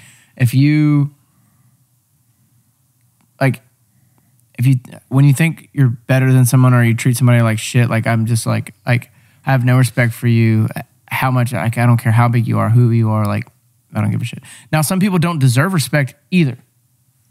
And those people are the kind of people I'm talking about there, I guess. Respect is earned. But let's go back. Let's go back to this question that I asked though. Do you watch content that you don't agree with? It's hard for me to do it, if I'm going to be completely honest. Or It's is it hard for easy? me to watch content that I don't agree with. So do you feel like you the stuff that you do listen to and watch do you feel like you could be caught up in an echo chamber at a certain point? You mean, am I getting reinforced? You're reinforcing my beliefs because of the content that I'm watching. Yeah, rather than seeing both sides. But I also think that that's part of my feed. Like, I don't really get fed. I'm going to be honest with you. A lot of the beliefs I have, I don't get a lot of counter beliefs that come up naturally on my feeds. And you can retrain your algorithm too. Yeah. So with that being said, it's not like I'm getting exposed to a 50-50% ratio of both sides. It would be like a 90-10% ratio. Okay. It's so scary how... Do you? Yeah. You do watch other people. people. You don't agree with? Yeah, 100%. Oh, absolutely. Yeah, I do too, 100%. just to watch it. And sometimes it's engaging. It's like shit, you're just drawing you in, or it's pissing you off, so you keep watching it a little bit. Or What's another example besides Fresh and Fit that you don't agree with? I've watched some Ben Shapiro. I don't really agree with a lot of shit he says. Okay. I think he's a very smart guy. Regarding what? Huh? Regarding what? Just politics. He's super opinionated. He's Crazy. very opinionated. Very I just don't opinionated. think things are as black and white. And I think in terms of the right and the left, I think there's more middle ground, but we've been actually taught to have some extremes and not play team ball or see each other's side. So it's like, if you're on the fucking left, you're a demon. If you're on the right, you're a fucking demon. Well, it's a bell curve. 90. Yeah. You have 80% of our planet that is in the middle and is rational. Yeah. Then you have 10% on the left and 10% on the right that are just fucking insane. So, but I think, and then, I but the think problem Ben is Shapiro, the 10% on the left and the 10% on the right are 3 times as loud as the 80% in the middle. Yeah. But I think Ben Shapiro is paid to push a certain narrative, and he's not going to detract from that narrative. But because he's paid the to- one paid who's to getting push it? paid. Yeah. He owns the company. Huh? He owns the Daily Wire. I know. So he's What I'm getting paid to saying, do he it? knows his audience, and the more that he sticks with that and reinforces Narrative. these beliefs, the more money he's going to make. And if he detracts from that, his audience is kind of like, wait, that's not what we believe. So he needs to keep reinforcing that belief. Okay. It's a slippery slope. You get what I'm saying? Yeah. Couldn't someone say do that you- about you too? Like if you just started posting about like, oh, I'm gonna go into like dating content now, and your following would be like, oh, dude, we follow you for motivational stuff and relationship stuff, not like pickup culture dating stuff. I post what I want. Yeah, but like I see that like. But that's I think that's the number one thing you have to do. Yeah, I'm not getting paid. You have to post you. Yeah, I But post the what I problem is want. that a lot of people, which I wouldn't think that Ben Shapiro is like that. I think there's other better examples that I think that what you're trying to get at. I could give you some other It's the examples. people that create content, then they post a picture of a blue hat, then then that picture of a blue hat blows up. So then they're like, okay, well, I'm going to keep on posting a picture of a blue hat, and it keeps on blowing up. And then 5 years down the line, they're like, I'm the blue hat guy, but I fucking hate blue hats. Why am I posting this? Is that kind of what you're talking about? Is getting reinforced on content because it's doing well? Yeah, kind of, but it's a little more complex when it comes to politics. But yeah. So do you think that there's some aspects of his politics that he's in the middle but is refusing to admit because Yes. that he's getting paid for? Yes, and maybe it's fine. Maybe it's changed, but this whole thing about I actually can't even tell you if he's is he going in is he still pushing Donald Trump, or has he stopped doing that? I don't follow him. Okay. I don't Well, follow okay. him So closely. if you here's an example. I know that he's Here's an right-sided, example. so I'm Here's an guessing he example. would be. Here's a good example. There are a ton of people that have politicians that have worked with Donald Trump, people that have worked for Donald Trump, people that are on just Team Trump, that once indictments have came out and text messages have been read, these motherfuckers hate him. Tucker Carlson's a good example. This man's like on the new on on the news saying basically Donald Trump is king, blah blah blah. Donald Trump's the best. He's amazing. Behind closed doors, he's like, I fucking hate this guy. Get him out of office. And there are text messages to prove it. He's not at Fox anymore. Once Fox was getting sued, they found that shit out. That's what I'm talking about. Pushing a narrative that you don't necessarily believe in. I feel like all the news pushes that narrative. That's true. Tucker Carlson had text messages saying that he is not really a Trump supporter. 1 trillion %. I never heard of it. And it came out with the lawsuit against Fox. Is that why he got Whose fired from lawsuit? Fox? That's a big reason he got fired. I didn't know that. And he was the #1 guy, right? Yeah.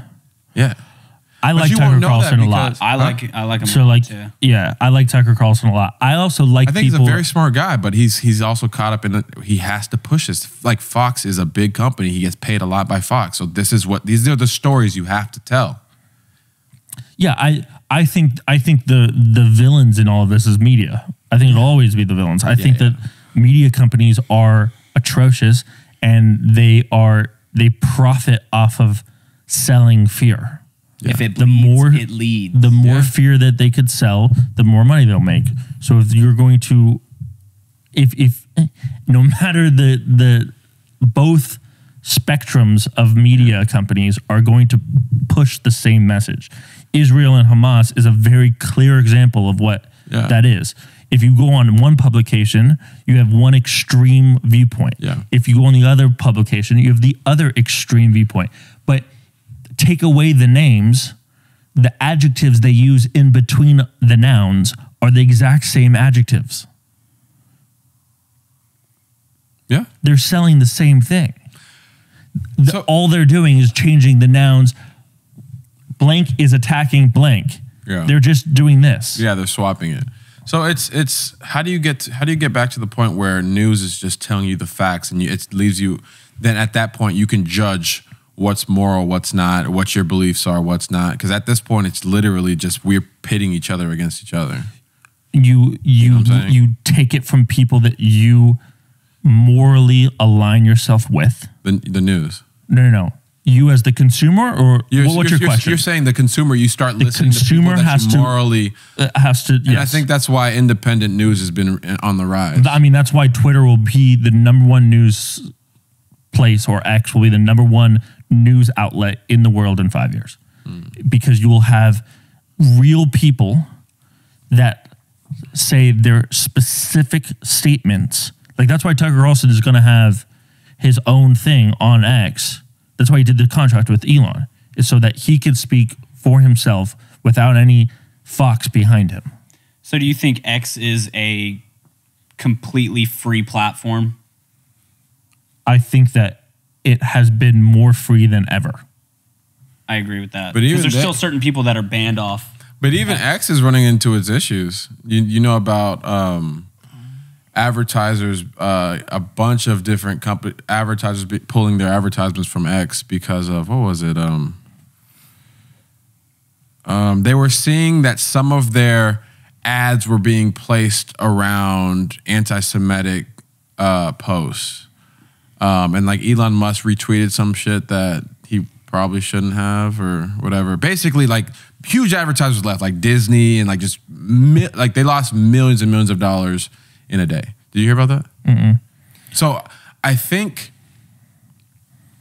I will always be on the side of freedom of speech. me too, absolutely. Yeah. I'm 100% on the side. So the I think idea one of the of issues canceling- with these businesses is they're so scared that the advertisers are going to leave. The thing is, Elon, Okay, is so Elon- he does not not scared give a of that. shit. Let's- There's a But- quote but he says, but give even- me all the even- power, give me all the money. I He get does that, not and care. that was He his doesn't give reason a for fuck buying about Twitter. that. I 100% get that. But even he is he's suing the company that even he has to run a fucking business, bro. You get what I'm saying? So how does X make money?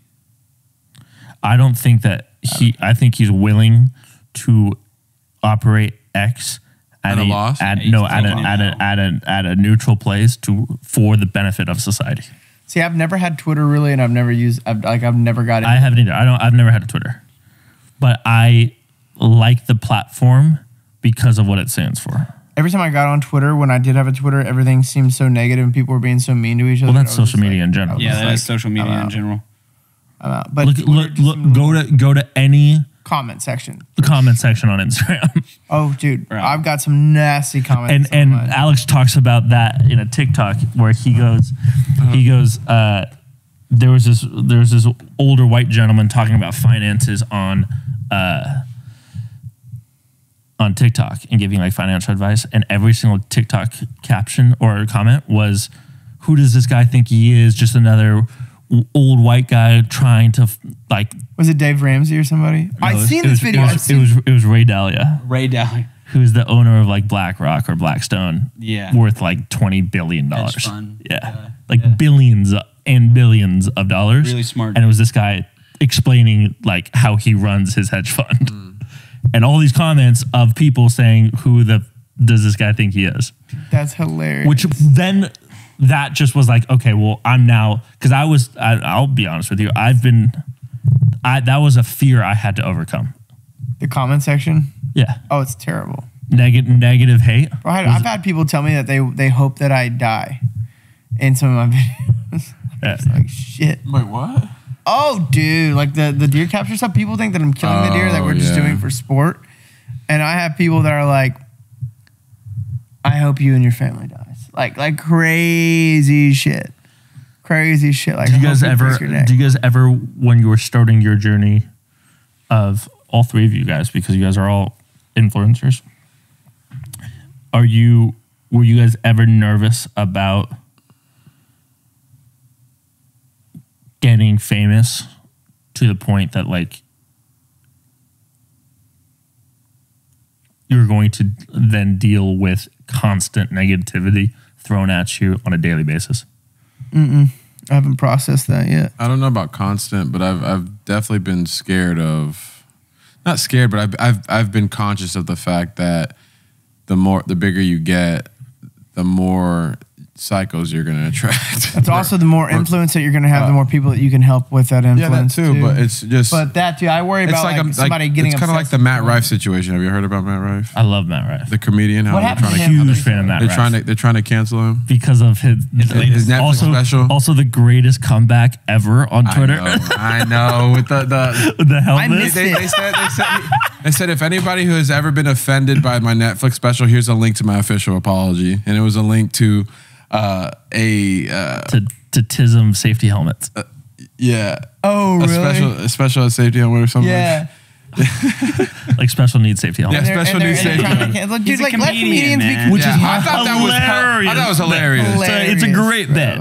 I'm Back like, to okay, like this people guy are got. too soft. Yeah, he's like if you're offended by my domestic violence jokes, then here's it. Yeah, but here's the thing, man. When it comes to that, that's where when you said that we're getting soft, we're fucking getting soft. Because soft. here's the thing.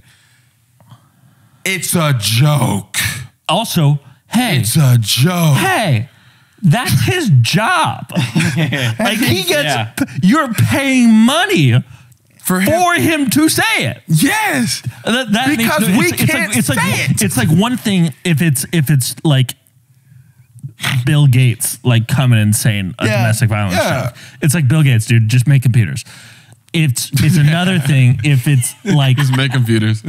it's another thing if a comedian tries to find the line and that's their entire job is to find the line Yeah. and push that line. Here, I still listen to Eddie Murphy comedy. I love Eddie. That shit is not allowed today. No. You know what I mean? It's funny, bro. Like if you have to be politically correct in comedy, it's. But you It's also have, I think, and this was a Another conversation one I had. It's done. This was a conversation I had with another buddy of mine, and it was everyone on the internet wants to show. Did yours die? This is just full memory card. Oh. Damn, how long is that post? I mean, we've been running for like 3 hours, right? Yeah, we haven't. Yeah. The first hour was kind of ass. Yeah. Yeah, it took a while to get into it. Yeah, it was. But I definitely want some clips out of this. Like, Yeah. we've had some good fucking conversations. Like, I was like, fuck, I spent too much money to come out here, but like this was totally worth it. Like these are the conversations we need to be fucking having with We other can definitely men get some like clips from it for sure. Yeah, for sure. I want to finish that point was that there was this thing of like, if you look at the numbers, the data behind the videos that are getting played, it's actually like statistically a higher ratio of people watching like Eddie Murphy and The Office, which is like a bunch of like, you couldn't make The Office Never. now. No. But more people are watching The Office statistically than people commenting that it shouldn't be going away. So subconsciously people actually want that type of content, but are fronting that they should think it should be banned. Yeah. Wow. That's so like they're like virtue seeking on social media to try to come off as they are better than what they actually want to watch and enjoy. Yeah, that's unfortunate. God, people are so soft. It's unfortunate because it's just funny.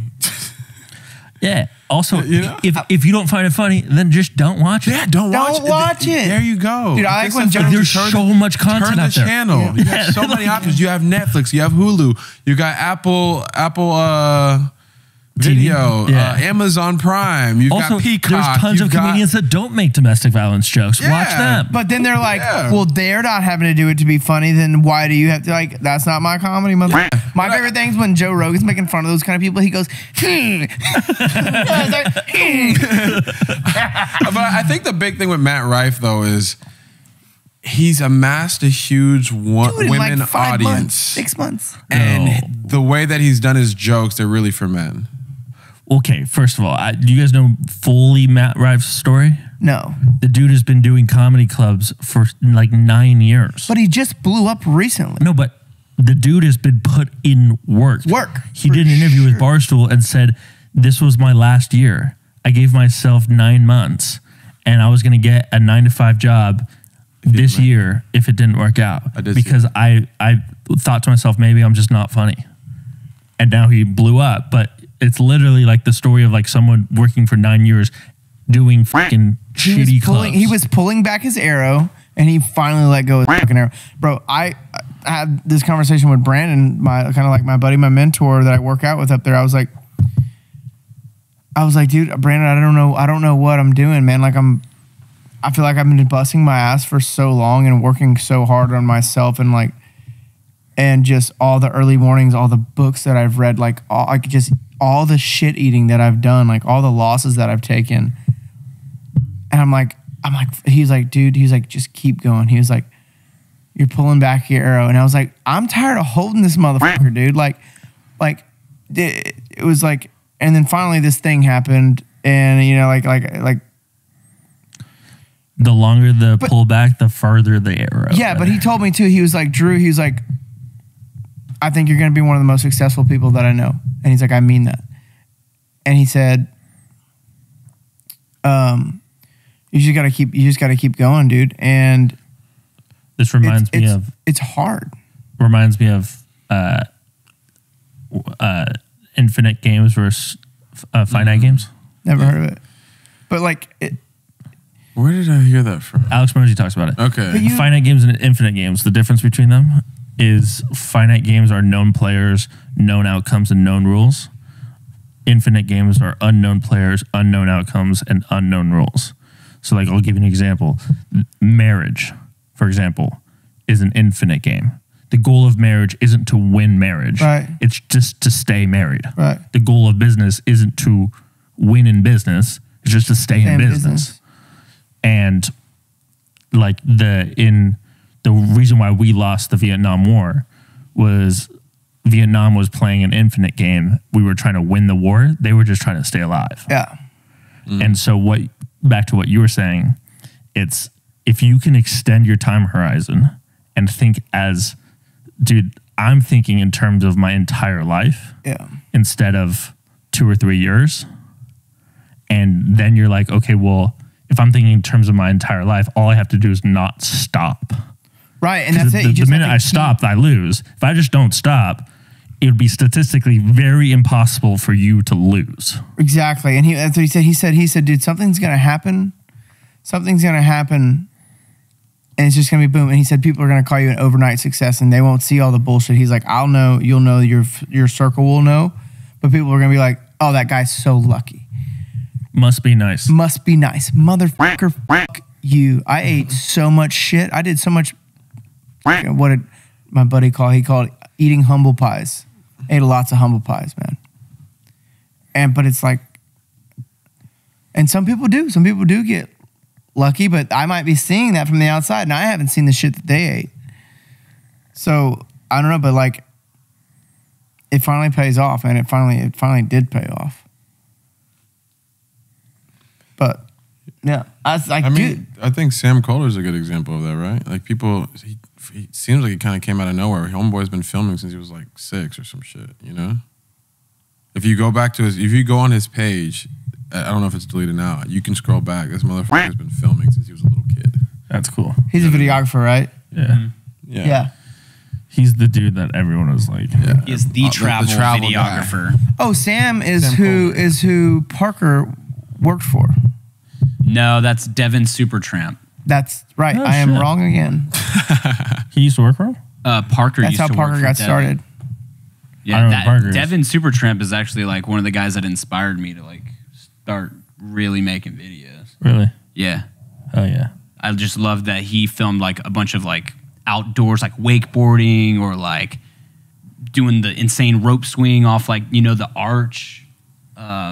Yeah, just all the videos like that really inspired me coming up. Yeah. You look at Casey Neistat. I caught a little clip of a podcast that he was doing. I forgot who he was doing it with, but he was saying when he moved to New York, he lived in like a fucking halfway house type shit. Like he lived in just a room, like with nothing, just a room in New York. And from that, he built what he has now. And he also made Unless he tells that story, no one fucking knows. he made videos for free. Like he made a Nike ad for free until they started paying him. Yeah, I remember that. Yeah. That's a good story. Yeah. Yeah. Oh shit. Yeah, I think, dude, Trying to bring it back to Tiger. no copyright fucking material on the pod. I don't want this YouTube video to be flagged and demonetized. I'll just ask you for permission. Or Like do you- I control the copyright. you don't of have- you don't have the permission of that? Hell no, dude. Mile. I gave you too much credit. No. You think I have any ownership in anything we did? I still think farts are funny, and I always will think farts are funny. Look, here's the thing with farts. You could Stop it right now. How does that saying go? It goes, people that don't think farts are funny live a life where they have the same amount of farts and they have less fun. You're not wrong. Clipped. Yeah. That's literally how I'm gonna start the podcast off. And me. Let's get into it. Let's let it out. Damn. But no, we've definitely been talking for like 3 hours. Went over a lot. I don't know if we went over. I don't know if there was ever a time. No, frame. like we covered a lot. Oh, got you. I got you. Covered a lot of Yeah, yeah. topics. Yeah, we talked about Tiger Kingdom for like 2 hours. Talk about Tiger King way too long. Dude, but if we cut in some of those, like if you cut in some of the clips from the BTS from that, or like, dude, those will be some good. I just need Lex to keep his word and get That's gonna I'll be give it good all to you, content, brother. dude. get it to us. Give it all to you. You can have it all. Perfect. All right, Bronxy, what you got to say? That's a good ass dog. Yo. Bronxy. That's a good ass dog. How old is Everybody he? likes a dog. It's 4. in the pod. 4? The Isham mascot right here. Yeah. What's up? What's up, dog? Just making weird ass noises. Hell yeah, guys. Yeah, man. Well, y'all want to go over some more stuff, or should we wrap it? Or you want to wrap it? I'm down to keep on chatting. It's not like we're gonna do anything else. I mean, we should get Hold on. That DoorDash sounds good right now, though. Yeah, I get a could order some Reese's. DoorDash Yes. though, while we do some. Yeah, I'm while hungry. God, dude, What are we the gotta- we options gotta- in Malibu? nothing. I can't do that. Dude, I'm not going to lie. There is a grocery store right next to us though. I am so excited to start, like, dude, I mean, we thank can go- you we guys can- because I've we had a can go to great time DoorDash. tonight talking to y'all. Like, I've genuinely really enjoyed this. So okay, so that's something that I want to do better at. What's up? Is find a better group of guys that are not, because like all of my boys in New York, they live to go out every weekend. But you can't. I mean, you can still be Like, friends with those I've people, been but sober you just, for a year and a half now, and like I Oh, you haven't talked to them in a year and a half. In a year and a half? Yeah. What? You want to I thought- unpack that a little bit? Yeah, because I did 7 months this year with no alcohol. And the Hell only yeah, reason I dude. started is because my sister gave me a freaking beer on accident, dude. So I had a few. So I had a few more. So I had a few. I had to keep going. My sister made me have a sip of a beer, and then I had a Listen. My sister worked at this beer. Was a bartender at this bar, and I'd go see her sometime, and she always had Heineken Zeros there for me. So she brings me this Heineken. I'm there with my boy Rooster. I drink this Your Heineken. boy Rooster? Yeah, my You boy wanna Rooster unpack that? Hodge, No, man. okay. Rooster Hodge. Go ahead. Hey, he was valedictorian of his class, man. He was homeschooled. But That's a good one. one so I drink this tosses beer out. and like I'm like, damn, my ears just are getting hot. And I was like, ooh, I feel good to the bitch right now. And I go, Paige, you gave me a fucking beer with alcohol. And she was like, oh no, they stocked this wrong and shit. So I was like, well, fuck it, I might as well have a few more. So like I just stopped drinking again 2 days ago. That was like 2 months ago. So 2 months of drinking, it's time to cut it out. Time Hell to get yeah. ready. But yeah, let me hear your story. How deep do you want to get, bro? Balls deep, boy. Balls deep. Balls deep. Cut that terrible, out. Please dude. cut that out. Bro, I'm not cutting shit. That was good, actually. I hope you have. I hope you do not have a female audience. I do. It's like mostly female. It's actually mostly Yeah, female. that's but okay. Here's the thing. We're just having a conversation. I feel like they need to see this side too. Yeah. And I feel like they need to see that, yeah, of course, I could talk about positive things, motivational things, relationship things, but at the same time, we're all human. We cuss, we fart, we talk shit. You know, Is my mic on we now? we get deep, we laugh. It's on? the whole thing. I like Yeah. Is it on? and I need them to see that. I love need them that. to see that and not hold me to this perfectly curated piece. Piece of You content. know what I'm saying? Yeah, yeah. So I want I think that's more healthy. of this. I love that. Yeah, I want more of this. Tiger Kingdom was the lowest mentally and spiritually and physically of my life. I was drinking way too much. I think personally I was partying way too much. I hold myself to a higher standard to that. My ethics and morals were the lowest that they were ever when it comes just to everything. And then I continued to do after that because where I was, I continued to do the Playboy and Vixen stuff. And so that led me down the path of It's crazy because I drinking remember and all being this. a part of that group. Yeah. And I think that we were touching on it, but you're a product of your environment. The quickest way to change behavior is to change your environment. And so I was surrounded by corn stars and by people in that adult industry. And then I was surrounded by, like, I was going out and drinking. So that's who I was surrounded with. So in that group, I was just doing what that group does. Yep. And so I then had to take a step back and be like, okay, well, what impact did I want to have on this planet? When I look back when I'm 80, 90 years old, what do I want to say that I've accomplished? And it's not shooting OnlyFans girls. Shooting buttholes. Yeah. Yeah. And it's not shooting and promoting Vixen or Playboy. Yeah. It's helping entrepreneurs create these unique experiences. It's creating these unique experiences myself. So at the same time, the Airbnb started picking up and the business started growing. And then I kind of looked at myself and I said, in order to have massive action, I can't lose the 2 or 3 hours the morning of being hungover. Bro, it's you can't do it. And then the mental fog for the days after that, that's what I can't deal with. And the anxiety, it's not worth it. Yeah. You're hitting a reset button. When I was drinking every weekend, and dude, I partied my ass off from 16 to 24, just about. I mean, partied my ass off. But what you start to realize is like, A, your hangovers start getting worse and worse. But you might do good Monday through Thursday. You're working out, you're lifting weights, you're eating right. Friday comes around, you get a little drunk. Saturday comes around, you get hammered. Sunday, you're violently hungover all day or whatever. And then terribly. Monday, you have anxiety. Tuesday, you have your mental fog. And then by Wednesday, you're like, oh, I'm starting to feel good again. And then you get 2 days of feeling good and boom, you're hitting the reset again. It is a nasty, vicious cycle. Yeah. And I used to get really bad anxiety about drinking. Yep.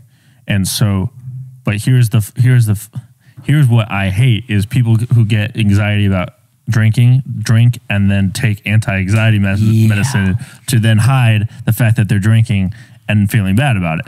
It's like, bro, do you guys know that parable about the fish and the dead fish coming up in the river? No. Guy was trying to save these fishes that were dying in the river. They were coming downstream and there was a bunch of fish that were dying in the river. It was like, keep on trying to save them. And this guy was like, turned to his buddy and was like, fucking help me save these fish.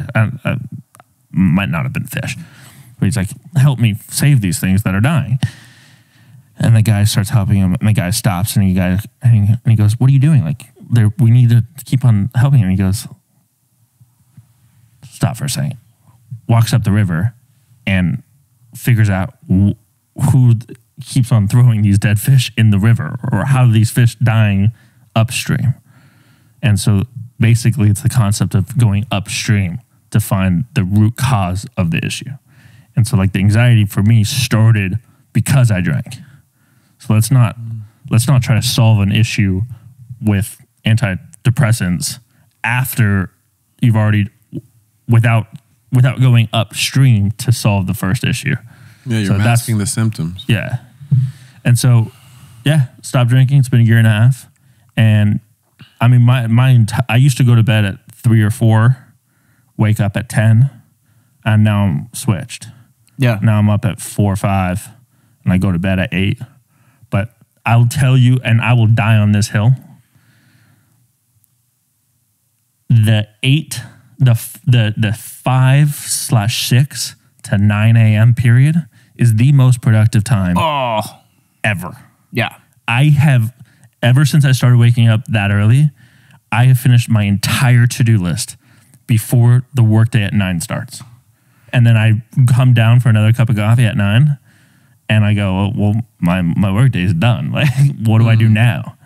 And it's for and it helped me. I'm not saying this is going to be for everyone, but switching that schedule and changing that environment, light years. Now, compound effect, add in, find you a group of guys that have the same mindset as that dude and let them elevate you too. Mm-hmm. And dude, really see where that goes from there. Cause that's dude, it compound effect, like boom, boom, boom, shit just keeps compounding. Then like you keep making these steps in the right direction and they just stack. You're building a house. You're building the foundation of your house, and every building has to have a strong foundation because without it, it's shit. And your foundation is gonna be what you're building right now. And like I think I told you all this today, from 5 a.m. to 8 a.m. Yeah, I told Thomas and Sager this today. From 5 a.m. or 4 one day a week, whatever it is, from 5 a.m. to 8 a.m., that is 100% me time. That's an hour at the gym usually. That's me cooking a healthy breakfast. But before I do those two things, I wake up, I brush my teeth, I go downstairs, I sit on my back porch, I turn the lights on. I have a daily devotional, like a little Bible thing I read. It's 1 page. I meditate / manifest for 10 to 15 minutes, and then at the end of my journal, then I'll journal. At the end of my journal, I have my what do you call them? You write like I'm great at making money. I'm great at this, and I'm affirmations. I'm positive affirmations. So then I read my affirmations. I get grounded on the ground when I'm doing the meditating and shit like that. And that usually takes me an hour-ish to journal and do all that shit. I go to the gym, I come home and cook a clean breakfast, and by then, it's about 8 o'clock. But like that time for me is so important. That time by myself, that me time is so fucking important. And then the rest of my day after that, like that's how you're saying that you've got half your stuff done from 8 to 12. If I write a list down and just start knocking shit out, I'm like, I'm done with this thing by 12:31. And then you can add stuff to the list you can knock out or finish some stuff you didn't finish from the day before. Like another book I'll drop for y'all if I haven't read it is The Morning Miracle. Have you ever read it? I heard of it. Oh, dude, it is so good. That's what got me waking up. And in The Morning Miracle, he talks about Mel Robbins, the 5-4-3-2-1 method, which I had already heard about it before. But that book, Mel Robbins 5-4-3-2-1, Rich Dad, Poor Dad, and How to Win Friends and Influence People, like those 4 or 5 things right there were like insurmountable. Like the benefit I got from them. Reading in general is pretty awesome. Here's a problem though, is they call them, I'm one myself, mental masturbators.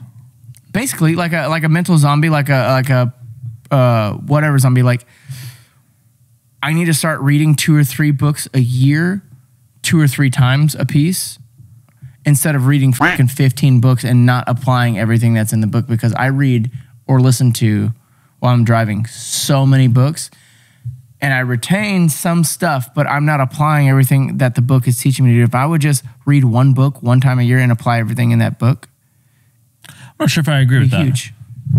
Because I think the good shit sticks. Yeah, but you can also read a book a few times and be like, "Fuck, I didn't catch that." Like, well, so the books that stand out to me, I'll read multiple times, but I don't think reading not good books or books that don't stand out to you a number of times, is valuable. No, that's a great point too. Like I read Jen in like a matter of 6 months. I read Jen Sincero's "I'm a Badass at You're a Badass at Making Money."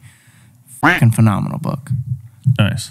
Phenomenal like book. For example, Think and Grow Rich is a book that everyone loves. I wasn't a huge fan of it. Yeah. I started it, got like 3/4 of the way, and then it wasn't for me. Yeah. But it repeats itself. Yeah, but for the same time, I read $100 Million Offers and $100 Million Leads 4 times. Did you really? Holy shit. And I read Rich Dad Poor Dad 4 times, just because I resonate with that material. Yeah. And so times over for me was very important. Yeah. So I think it's finding the things that work for you and then times over the things that work for you. I haven't read $100 Million Leads yet. How is it? Oh, dude. Life changing. Better than $100 Million Offers? 10 times better. Fuck. Yeah. It's 10 times better. And it's very it's tactical. It's not like you can just work shit. harder. Yeah. I'm so tired of books that are just like, work harder. It's like, all right, I'm working pretty hard, but it's like actual things to do. Like, and then Pat Bet David's new book. You like his new book? The five. Your enemies has something to do with that. Right? Choose your enemies wisely well, it's not that one. Is it not that one? It's like the 5 pillars of something. His is good too. It's very tactical, and it's like it's based off of chess, being able to predict the next 5 moves. Yeah. So I think reading has helped me in my life so much. Absolutely. Yeah. I think I've learned more, and like you said, from after college than while in college or everything before that. Yeah. I also think that it's so interesting. A big demise in the education system has been trade schools. The demise of trade schools. Of people, not enough people going to them. Frowned upon almost. I don't even think we weren't even offered them. Yeah. In California. Yeah. I mean, at our school. They were like, you couldn't do a trade school. Like, I feel like there's starting to become a shortage of plumbers, welders. Oh yeah, dude. It's talk about your Airbnb. What I asked, what's the labor market like? Oh, it's terrible. right. There's Yeah. a shortage of labor work. There's a ton of trade schools in It's Texas, because people are Is being. I mean, also people are being discouraged to take on those type of jobs, which is ridiculous, dude. And these I mean, influencers I'm are saying- idolizing the youth, saying, Yeah, so I like- want to be an influencer. Yeah, So people are it's like, I'm not gonna date a plumber. What the fuck? I'm like, well, Plumbers plumber. make great money. Which is Well, that's make wild, money. right? Okay, know what so I'm saying? okay, so let's dissect that. And I don't want this to be like a bunch of just dudes talking shit about women. Yeah. Neither do I. Absolutely not. I definitely don't want that to be that either. Has that been this? That has No, it hasn't. But I know where he's going I'm with going to this. ask. I know where I'm he's going going, I'm going to ask a question, and I wanted to start the question with that disclaimer.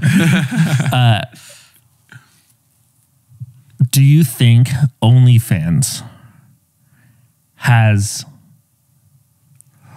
what? Okay, let me phrase this correctly. What role do you think OnlyFans / social media in general has done to the stigma of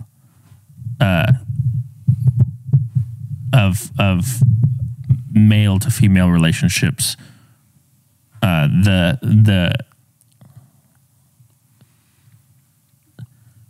How men and women the view each other. dichotomy of male and female relationships. Yeah. What? Can you rephrase that question? Yeah.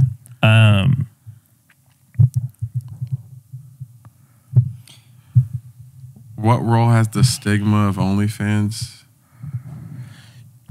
Okay. I'm trying to choose my words carefully here. Just say it. Do you think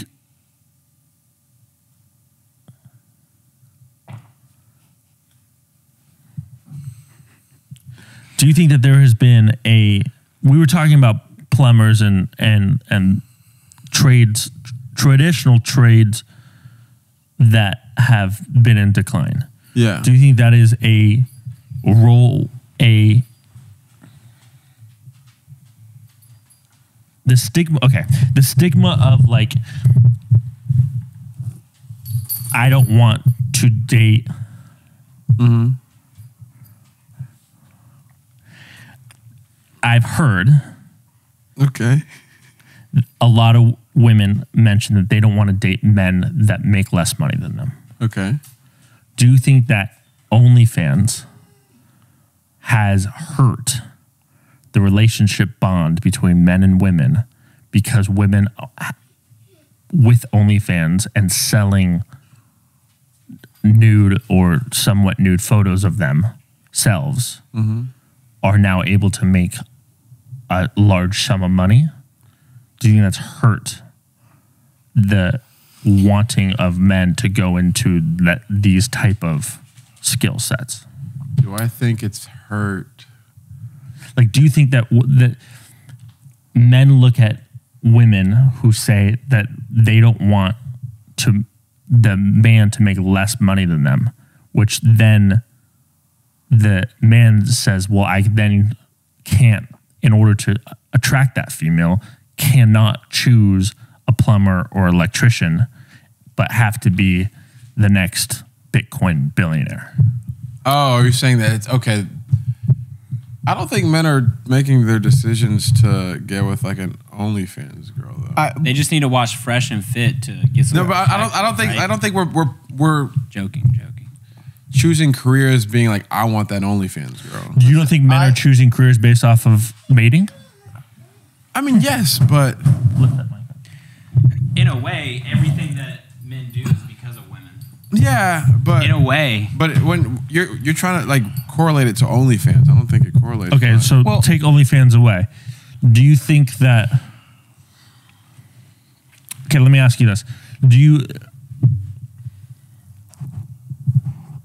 think men should pay for every single, like, should provide for women? Like, should pay for the meals, should like financially take care of the woman? It depends on what stage of the relationship. Okay, so dissect that. I mean, do I think the men should pay for first dates and stuff like that? Yeah, I do.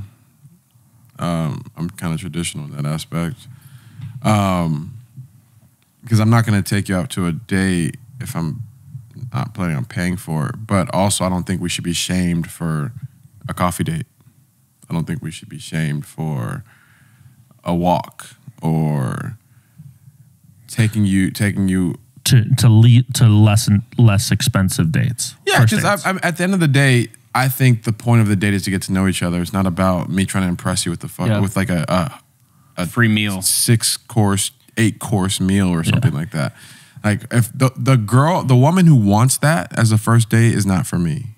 She's for someone else, but not for me. Yeah, and I would agree with depends that. because if this woman is taking care of my children, then I would feel the obligation to take care of her, 100%. I don't want my wife to feel like she has to work if she's taking care of our kids. Yeah, I agree. That's just me personally. But if they want to work, they can work. But also, like, if I'm just now dating a girl, like, I don't feel the need to be paying her rent, to be paying her phone bill. I'm not going to do that. Okay. But yeah, we go out to dinner. Yeah. But I think that there are men out there who will do that. And Yeah, I there think are. That's part of the issue. I also Okay. think that things are much different in rural towns and smaller cities and like smaller towns and smaller stuff like from where I'm from than they are in the city. Like shit is way different. Like as far as people doing trades and people doing this and doing that and how women and men go about going on dates and shit like that's completely different in a small town like where I'm from. And how so? People that plan on staying there and like they're not worried about like the whole like, oh, a man should be making more than me. Like the dudes like and guys like getting a trade is very valued where I'm from. Like because we were raised traditionally, get a 9-to-5, and hey, who's to say that? Like I mean, Cody Sanchez talks about like plumbing business. Like you will always have fucking work being a plumber. You will always have work being an electrician. And if you're having an entrepreneurial mindset and you go and get a trade job when you don't know what to do with your life yet, guess what? You're gonna learn how to do that trade. Then you're gonna go work for somebody that owns a business. You're gonna learn how to do that business, and you might be like, I think I want to be an entrepreneur. Guess what? You already have a great grasp on a business that you know is gonna make money if you run it correctly because your people need your service. Yeah. And there's a lot of motherfuckers that have made a lot of money in small towns like that. Like I know a guy, one of my dad's best friends, Robert Yancey, started with 8-foot dump truck bed and grew it into a multi-million-dollar company and like he's living his best life right now. And like he got his CDL. That's basically like going to trade school, like getting your CDL. Like I don't know where I was really going with that as far as the dates and stuff like that go, but like things are just a little different in small towns and people expect it to be a little more or way more traditional even still today. Like even with all the social media and stuff like that, I think we lose a sense of not lose a sense of ourselves, but we get caught up in the bullshit in the city a lot of times. And we get caught up on social media and shit like that too with all the shiny things around us all the time. I don't know. I just might have just talked in complete circles. No, it makes sense. Actually makes me think about how it could also be a situation on social media where it's a few voices screaming the loudest. Yeah. So it might not even necessarily be a representation of the mass population. Big cities. So, but I think it makes sense in big cities where I think, like in LA, oh, you're a plumber? Like I think that's a real, true statement that could come from a lot of women here. Yeah, like you can't. That's very much looked down upon in New York, in LA. Yeah, like even New York, it's very, at least in New York City, it's very, very. If I introduce myself in New York one way, like work wise, compared to another way, it was a completely different response. Mm-hmm. Which is like wild to me. Yeah. So I think that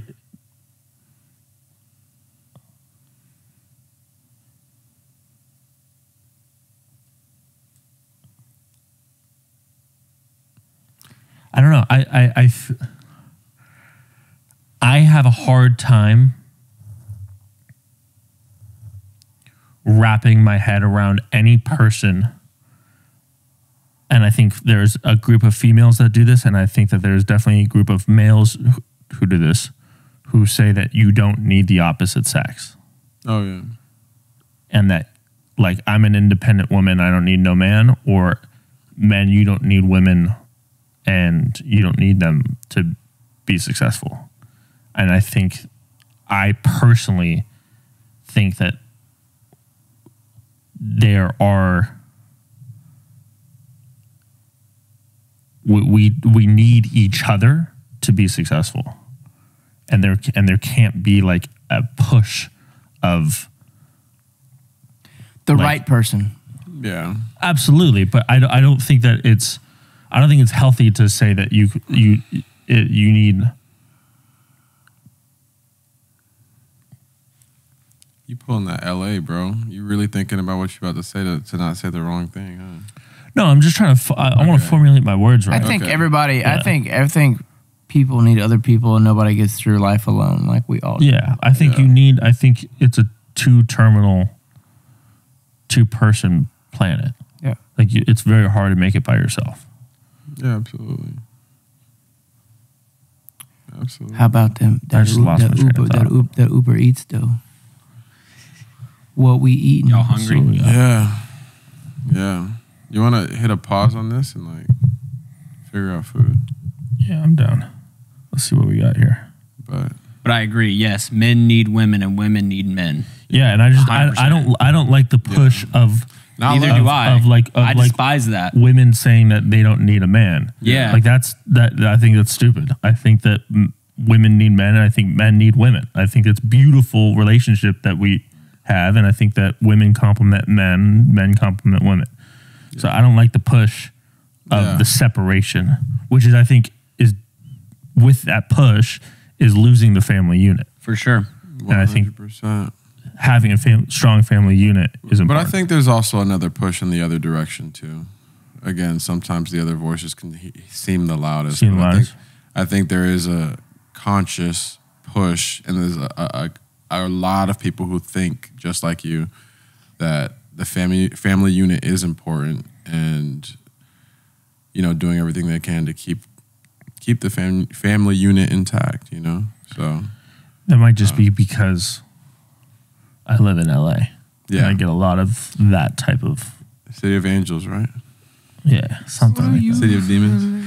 Maserati. DoorDash is looking real sad right now. Really? Yeah. Looking like a tough option. It looks All right, like I'm gonna liquor hit that stores, a pause. vitamin shop, and Vons. How long has it been recording, bro? Bro, we've had to stop every single camera, so. We've been going for 3 hours and 28 minutes. Holy fuck. Good shit, boys. Yeah, I'm gonna hit a pause on this. Hey, so How do we wrap it? if you guys have been listening this whole time, if you made it to the end, you were a trooper. To be honest, we've been all over the place in this conversation, but this has just been a cool conversation with friends. We're catching up, and you guys got a chance to actually listen in and hear some of our stories and experience the way we think. But it's been a pleasure talking to everybody. Thomas is over here by the camera. I don't know if he's going to sit down before we end this, but I'm trying to start the third camera. oh, okay. But no, it's been really great talking to you guys. We definitely need to do this more often. Yeah, Lex, thanks for allowing bringing us into your home and let's do the thing, man. This was fun. I enjoyed the shit out of this. Yeah. I love it, man. Yeah, I love it. So we are gonna peace out. Any last words, Thomas? I've enjoyed every second of it. So, yeah, thanks again to Lex for letting us meet in Malibu. So, That's all Bronx, dude. What's up, Bronx? Appreciate it. Let's get some food, guys. What's you do doing? Some food. All right. We out. This is the Sacred Thomas Podcast.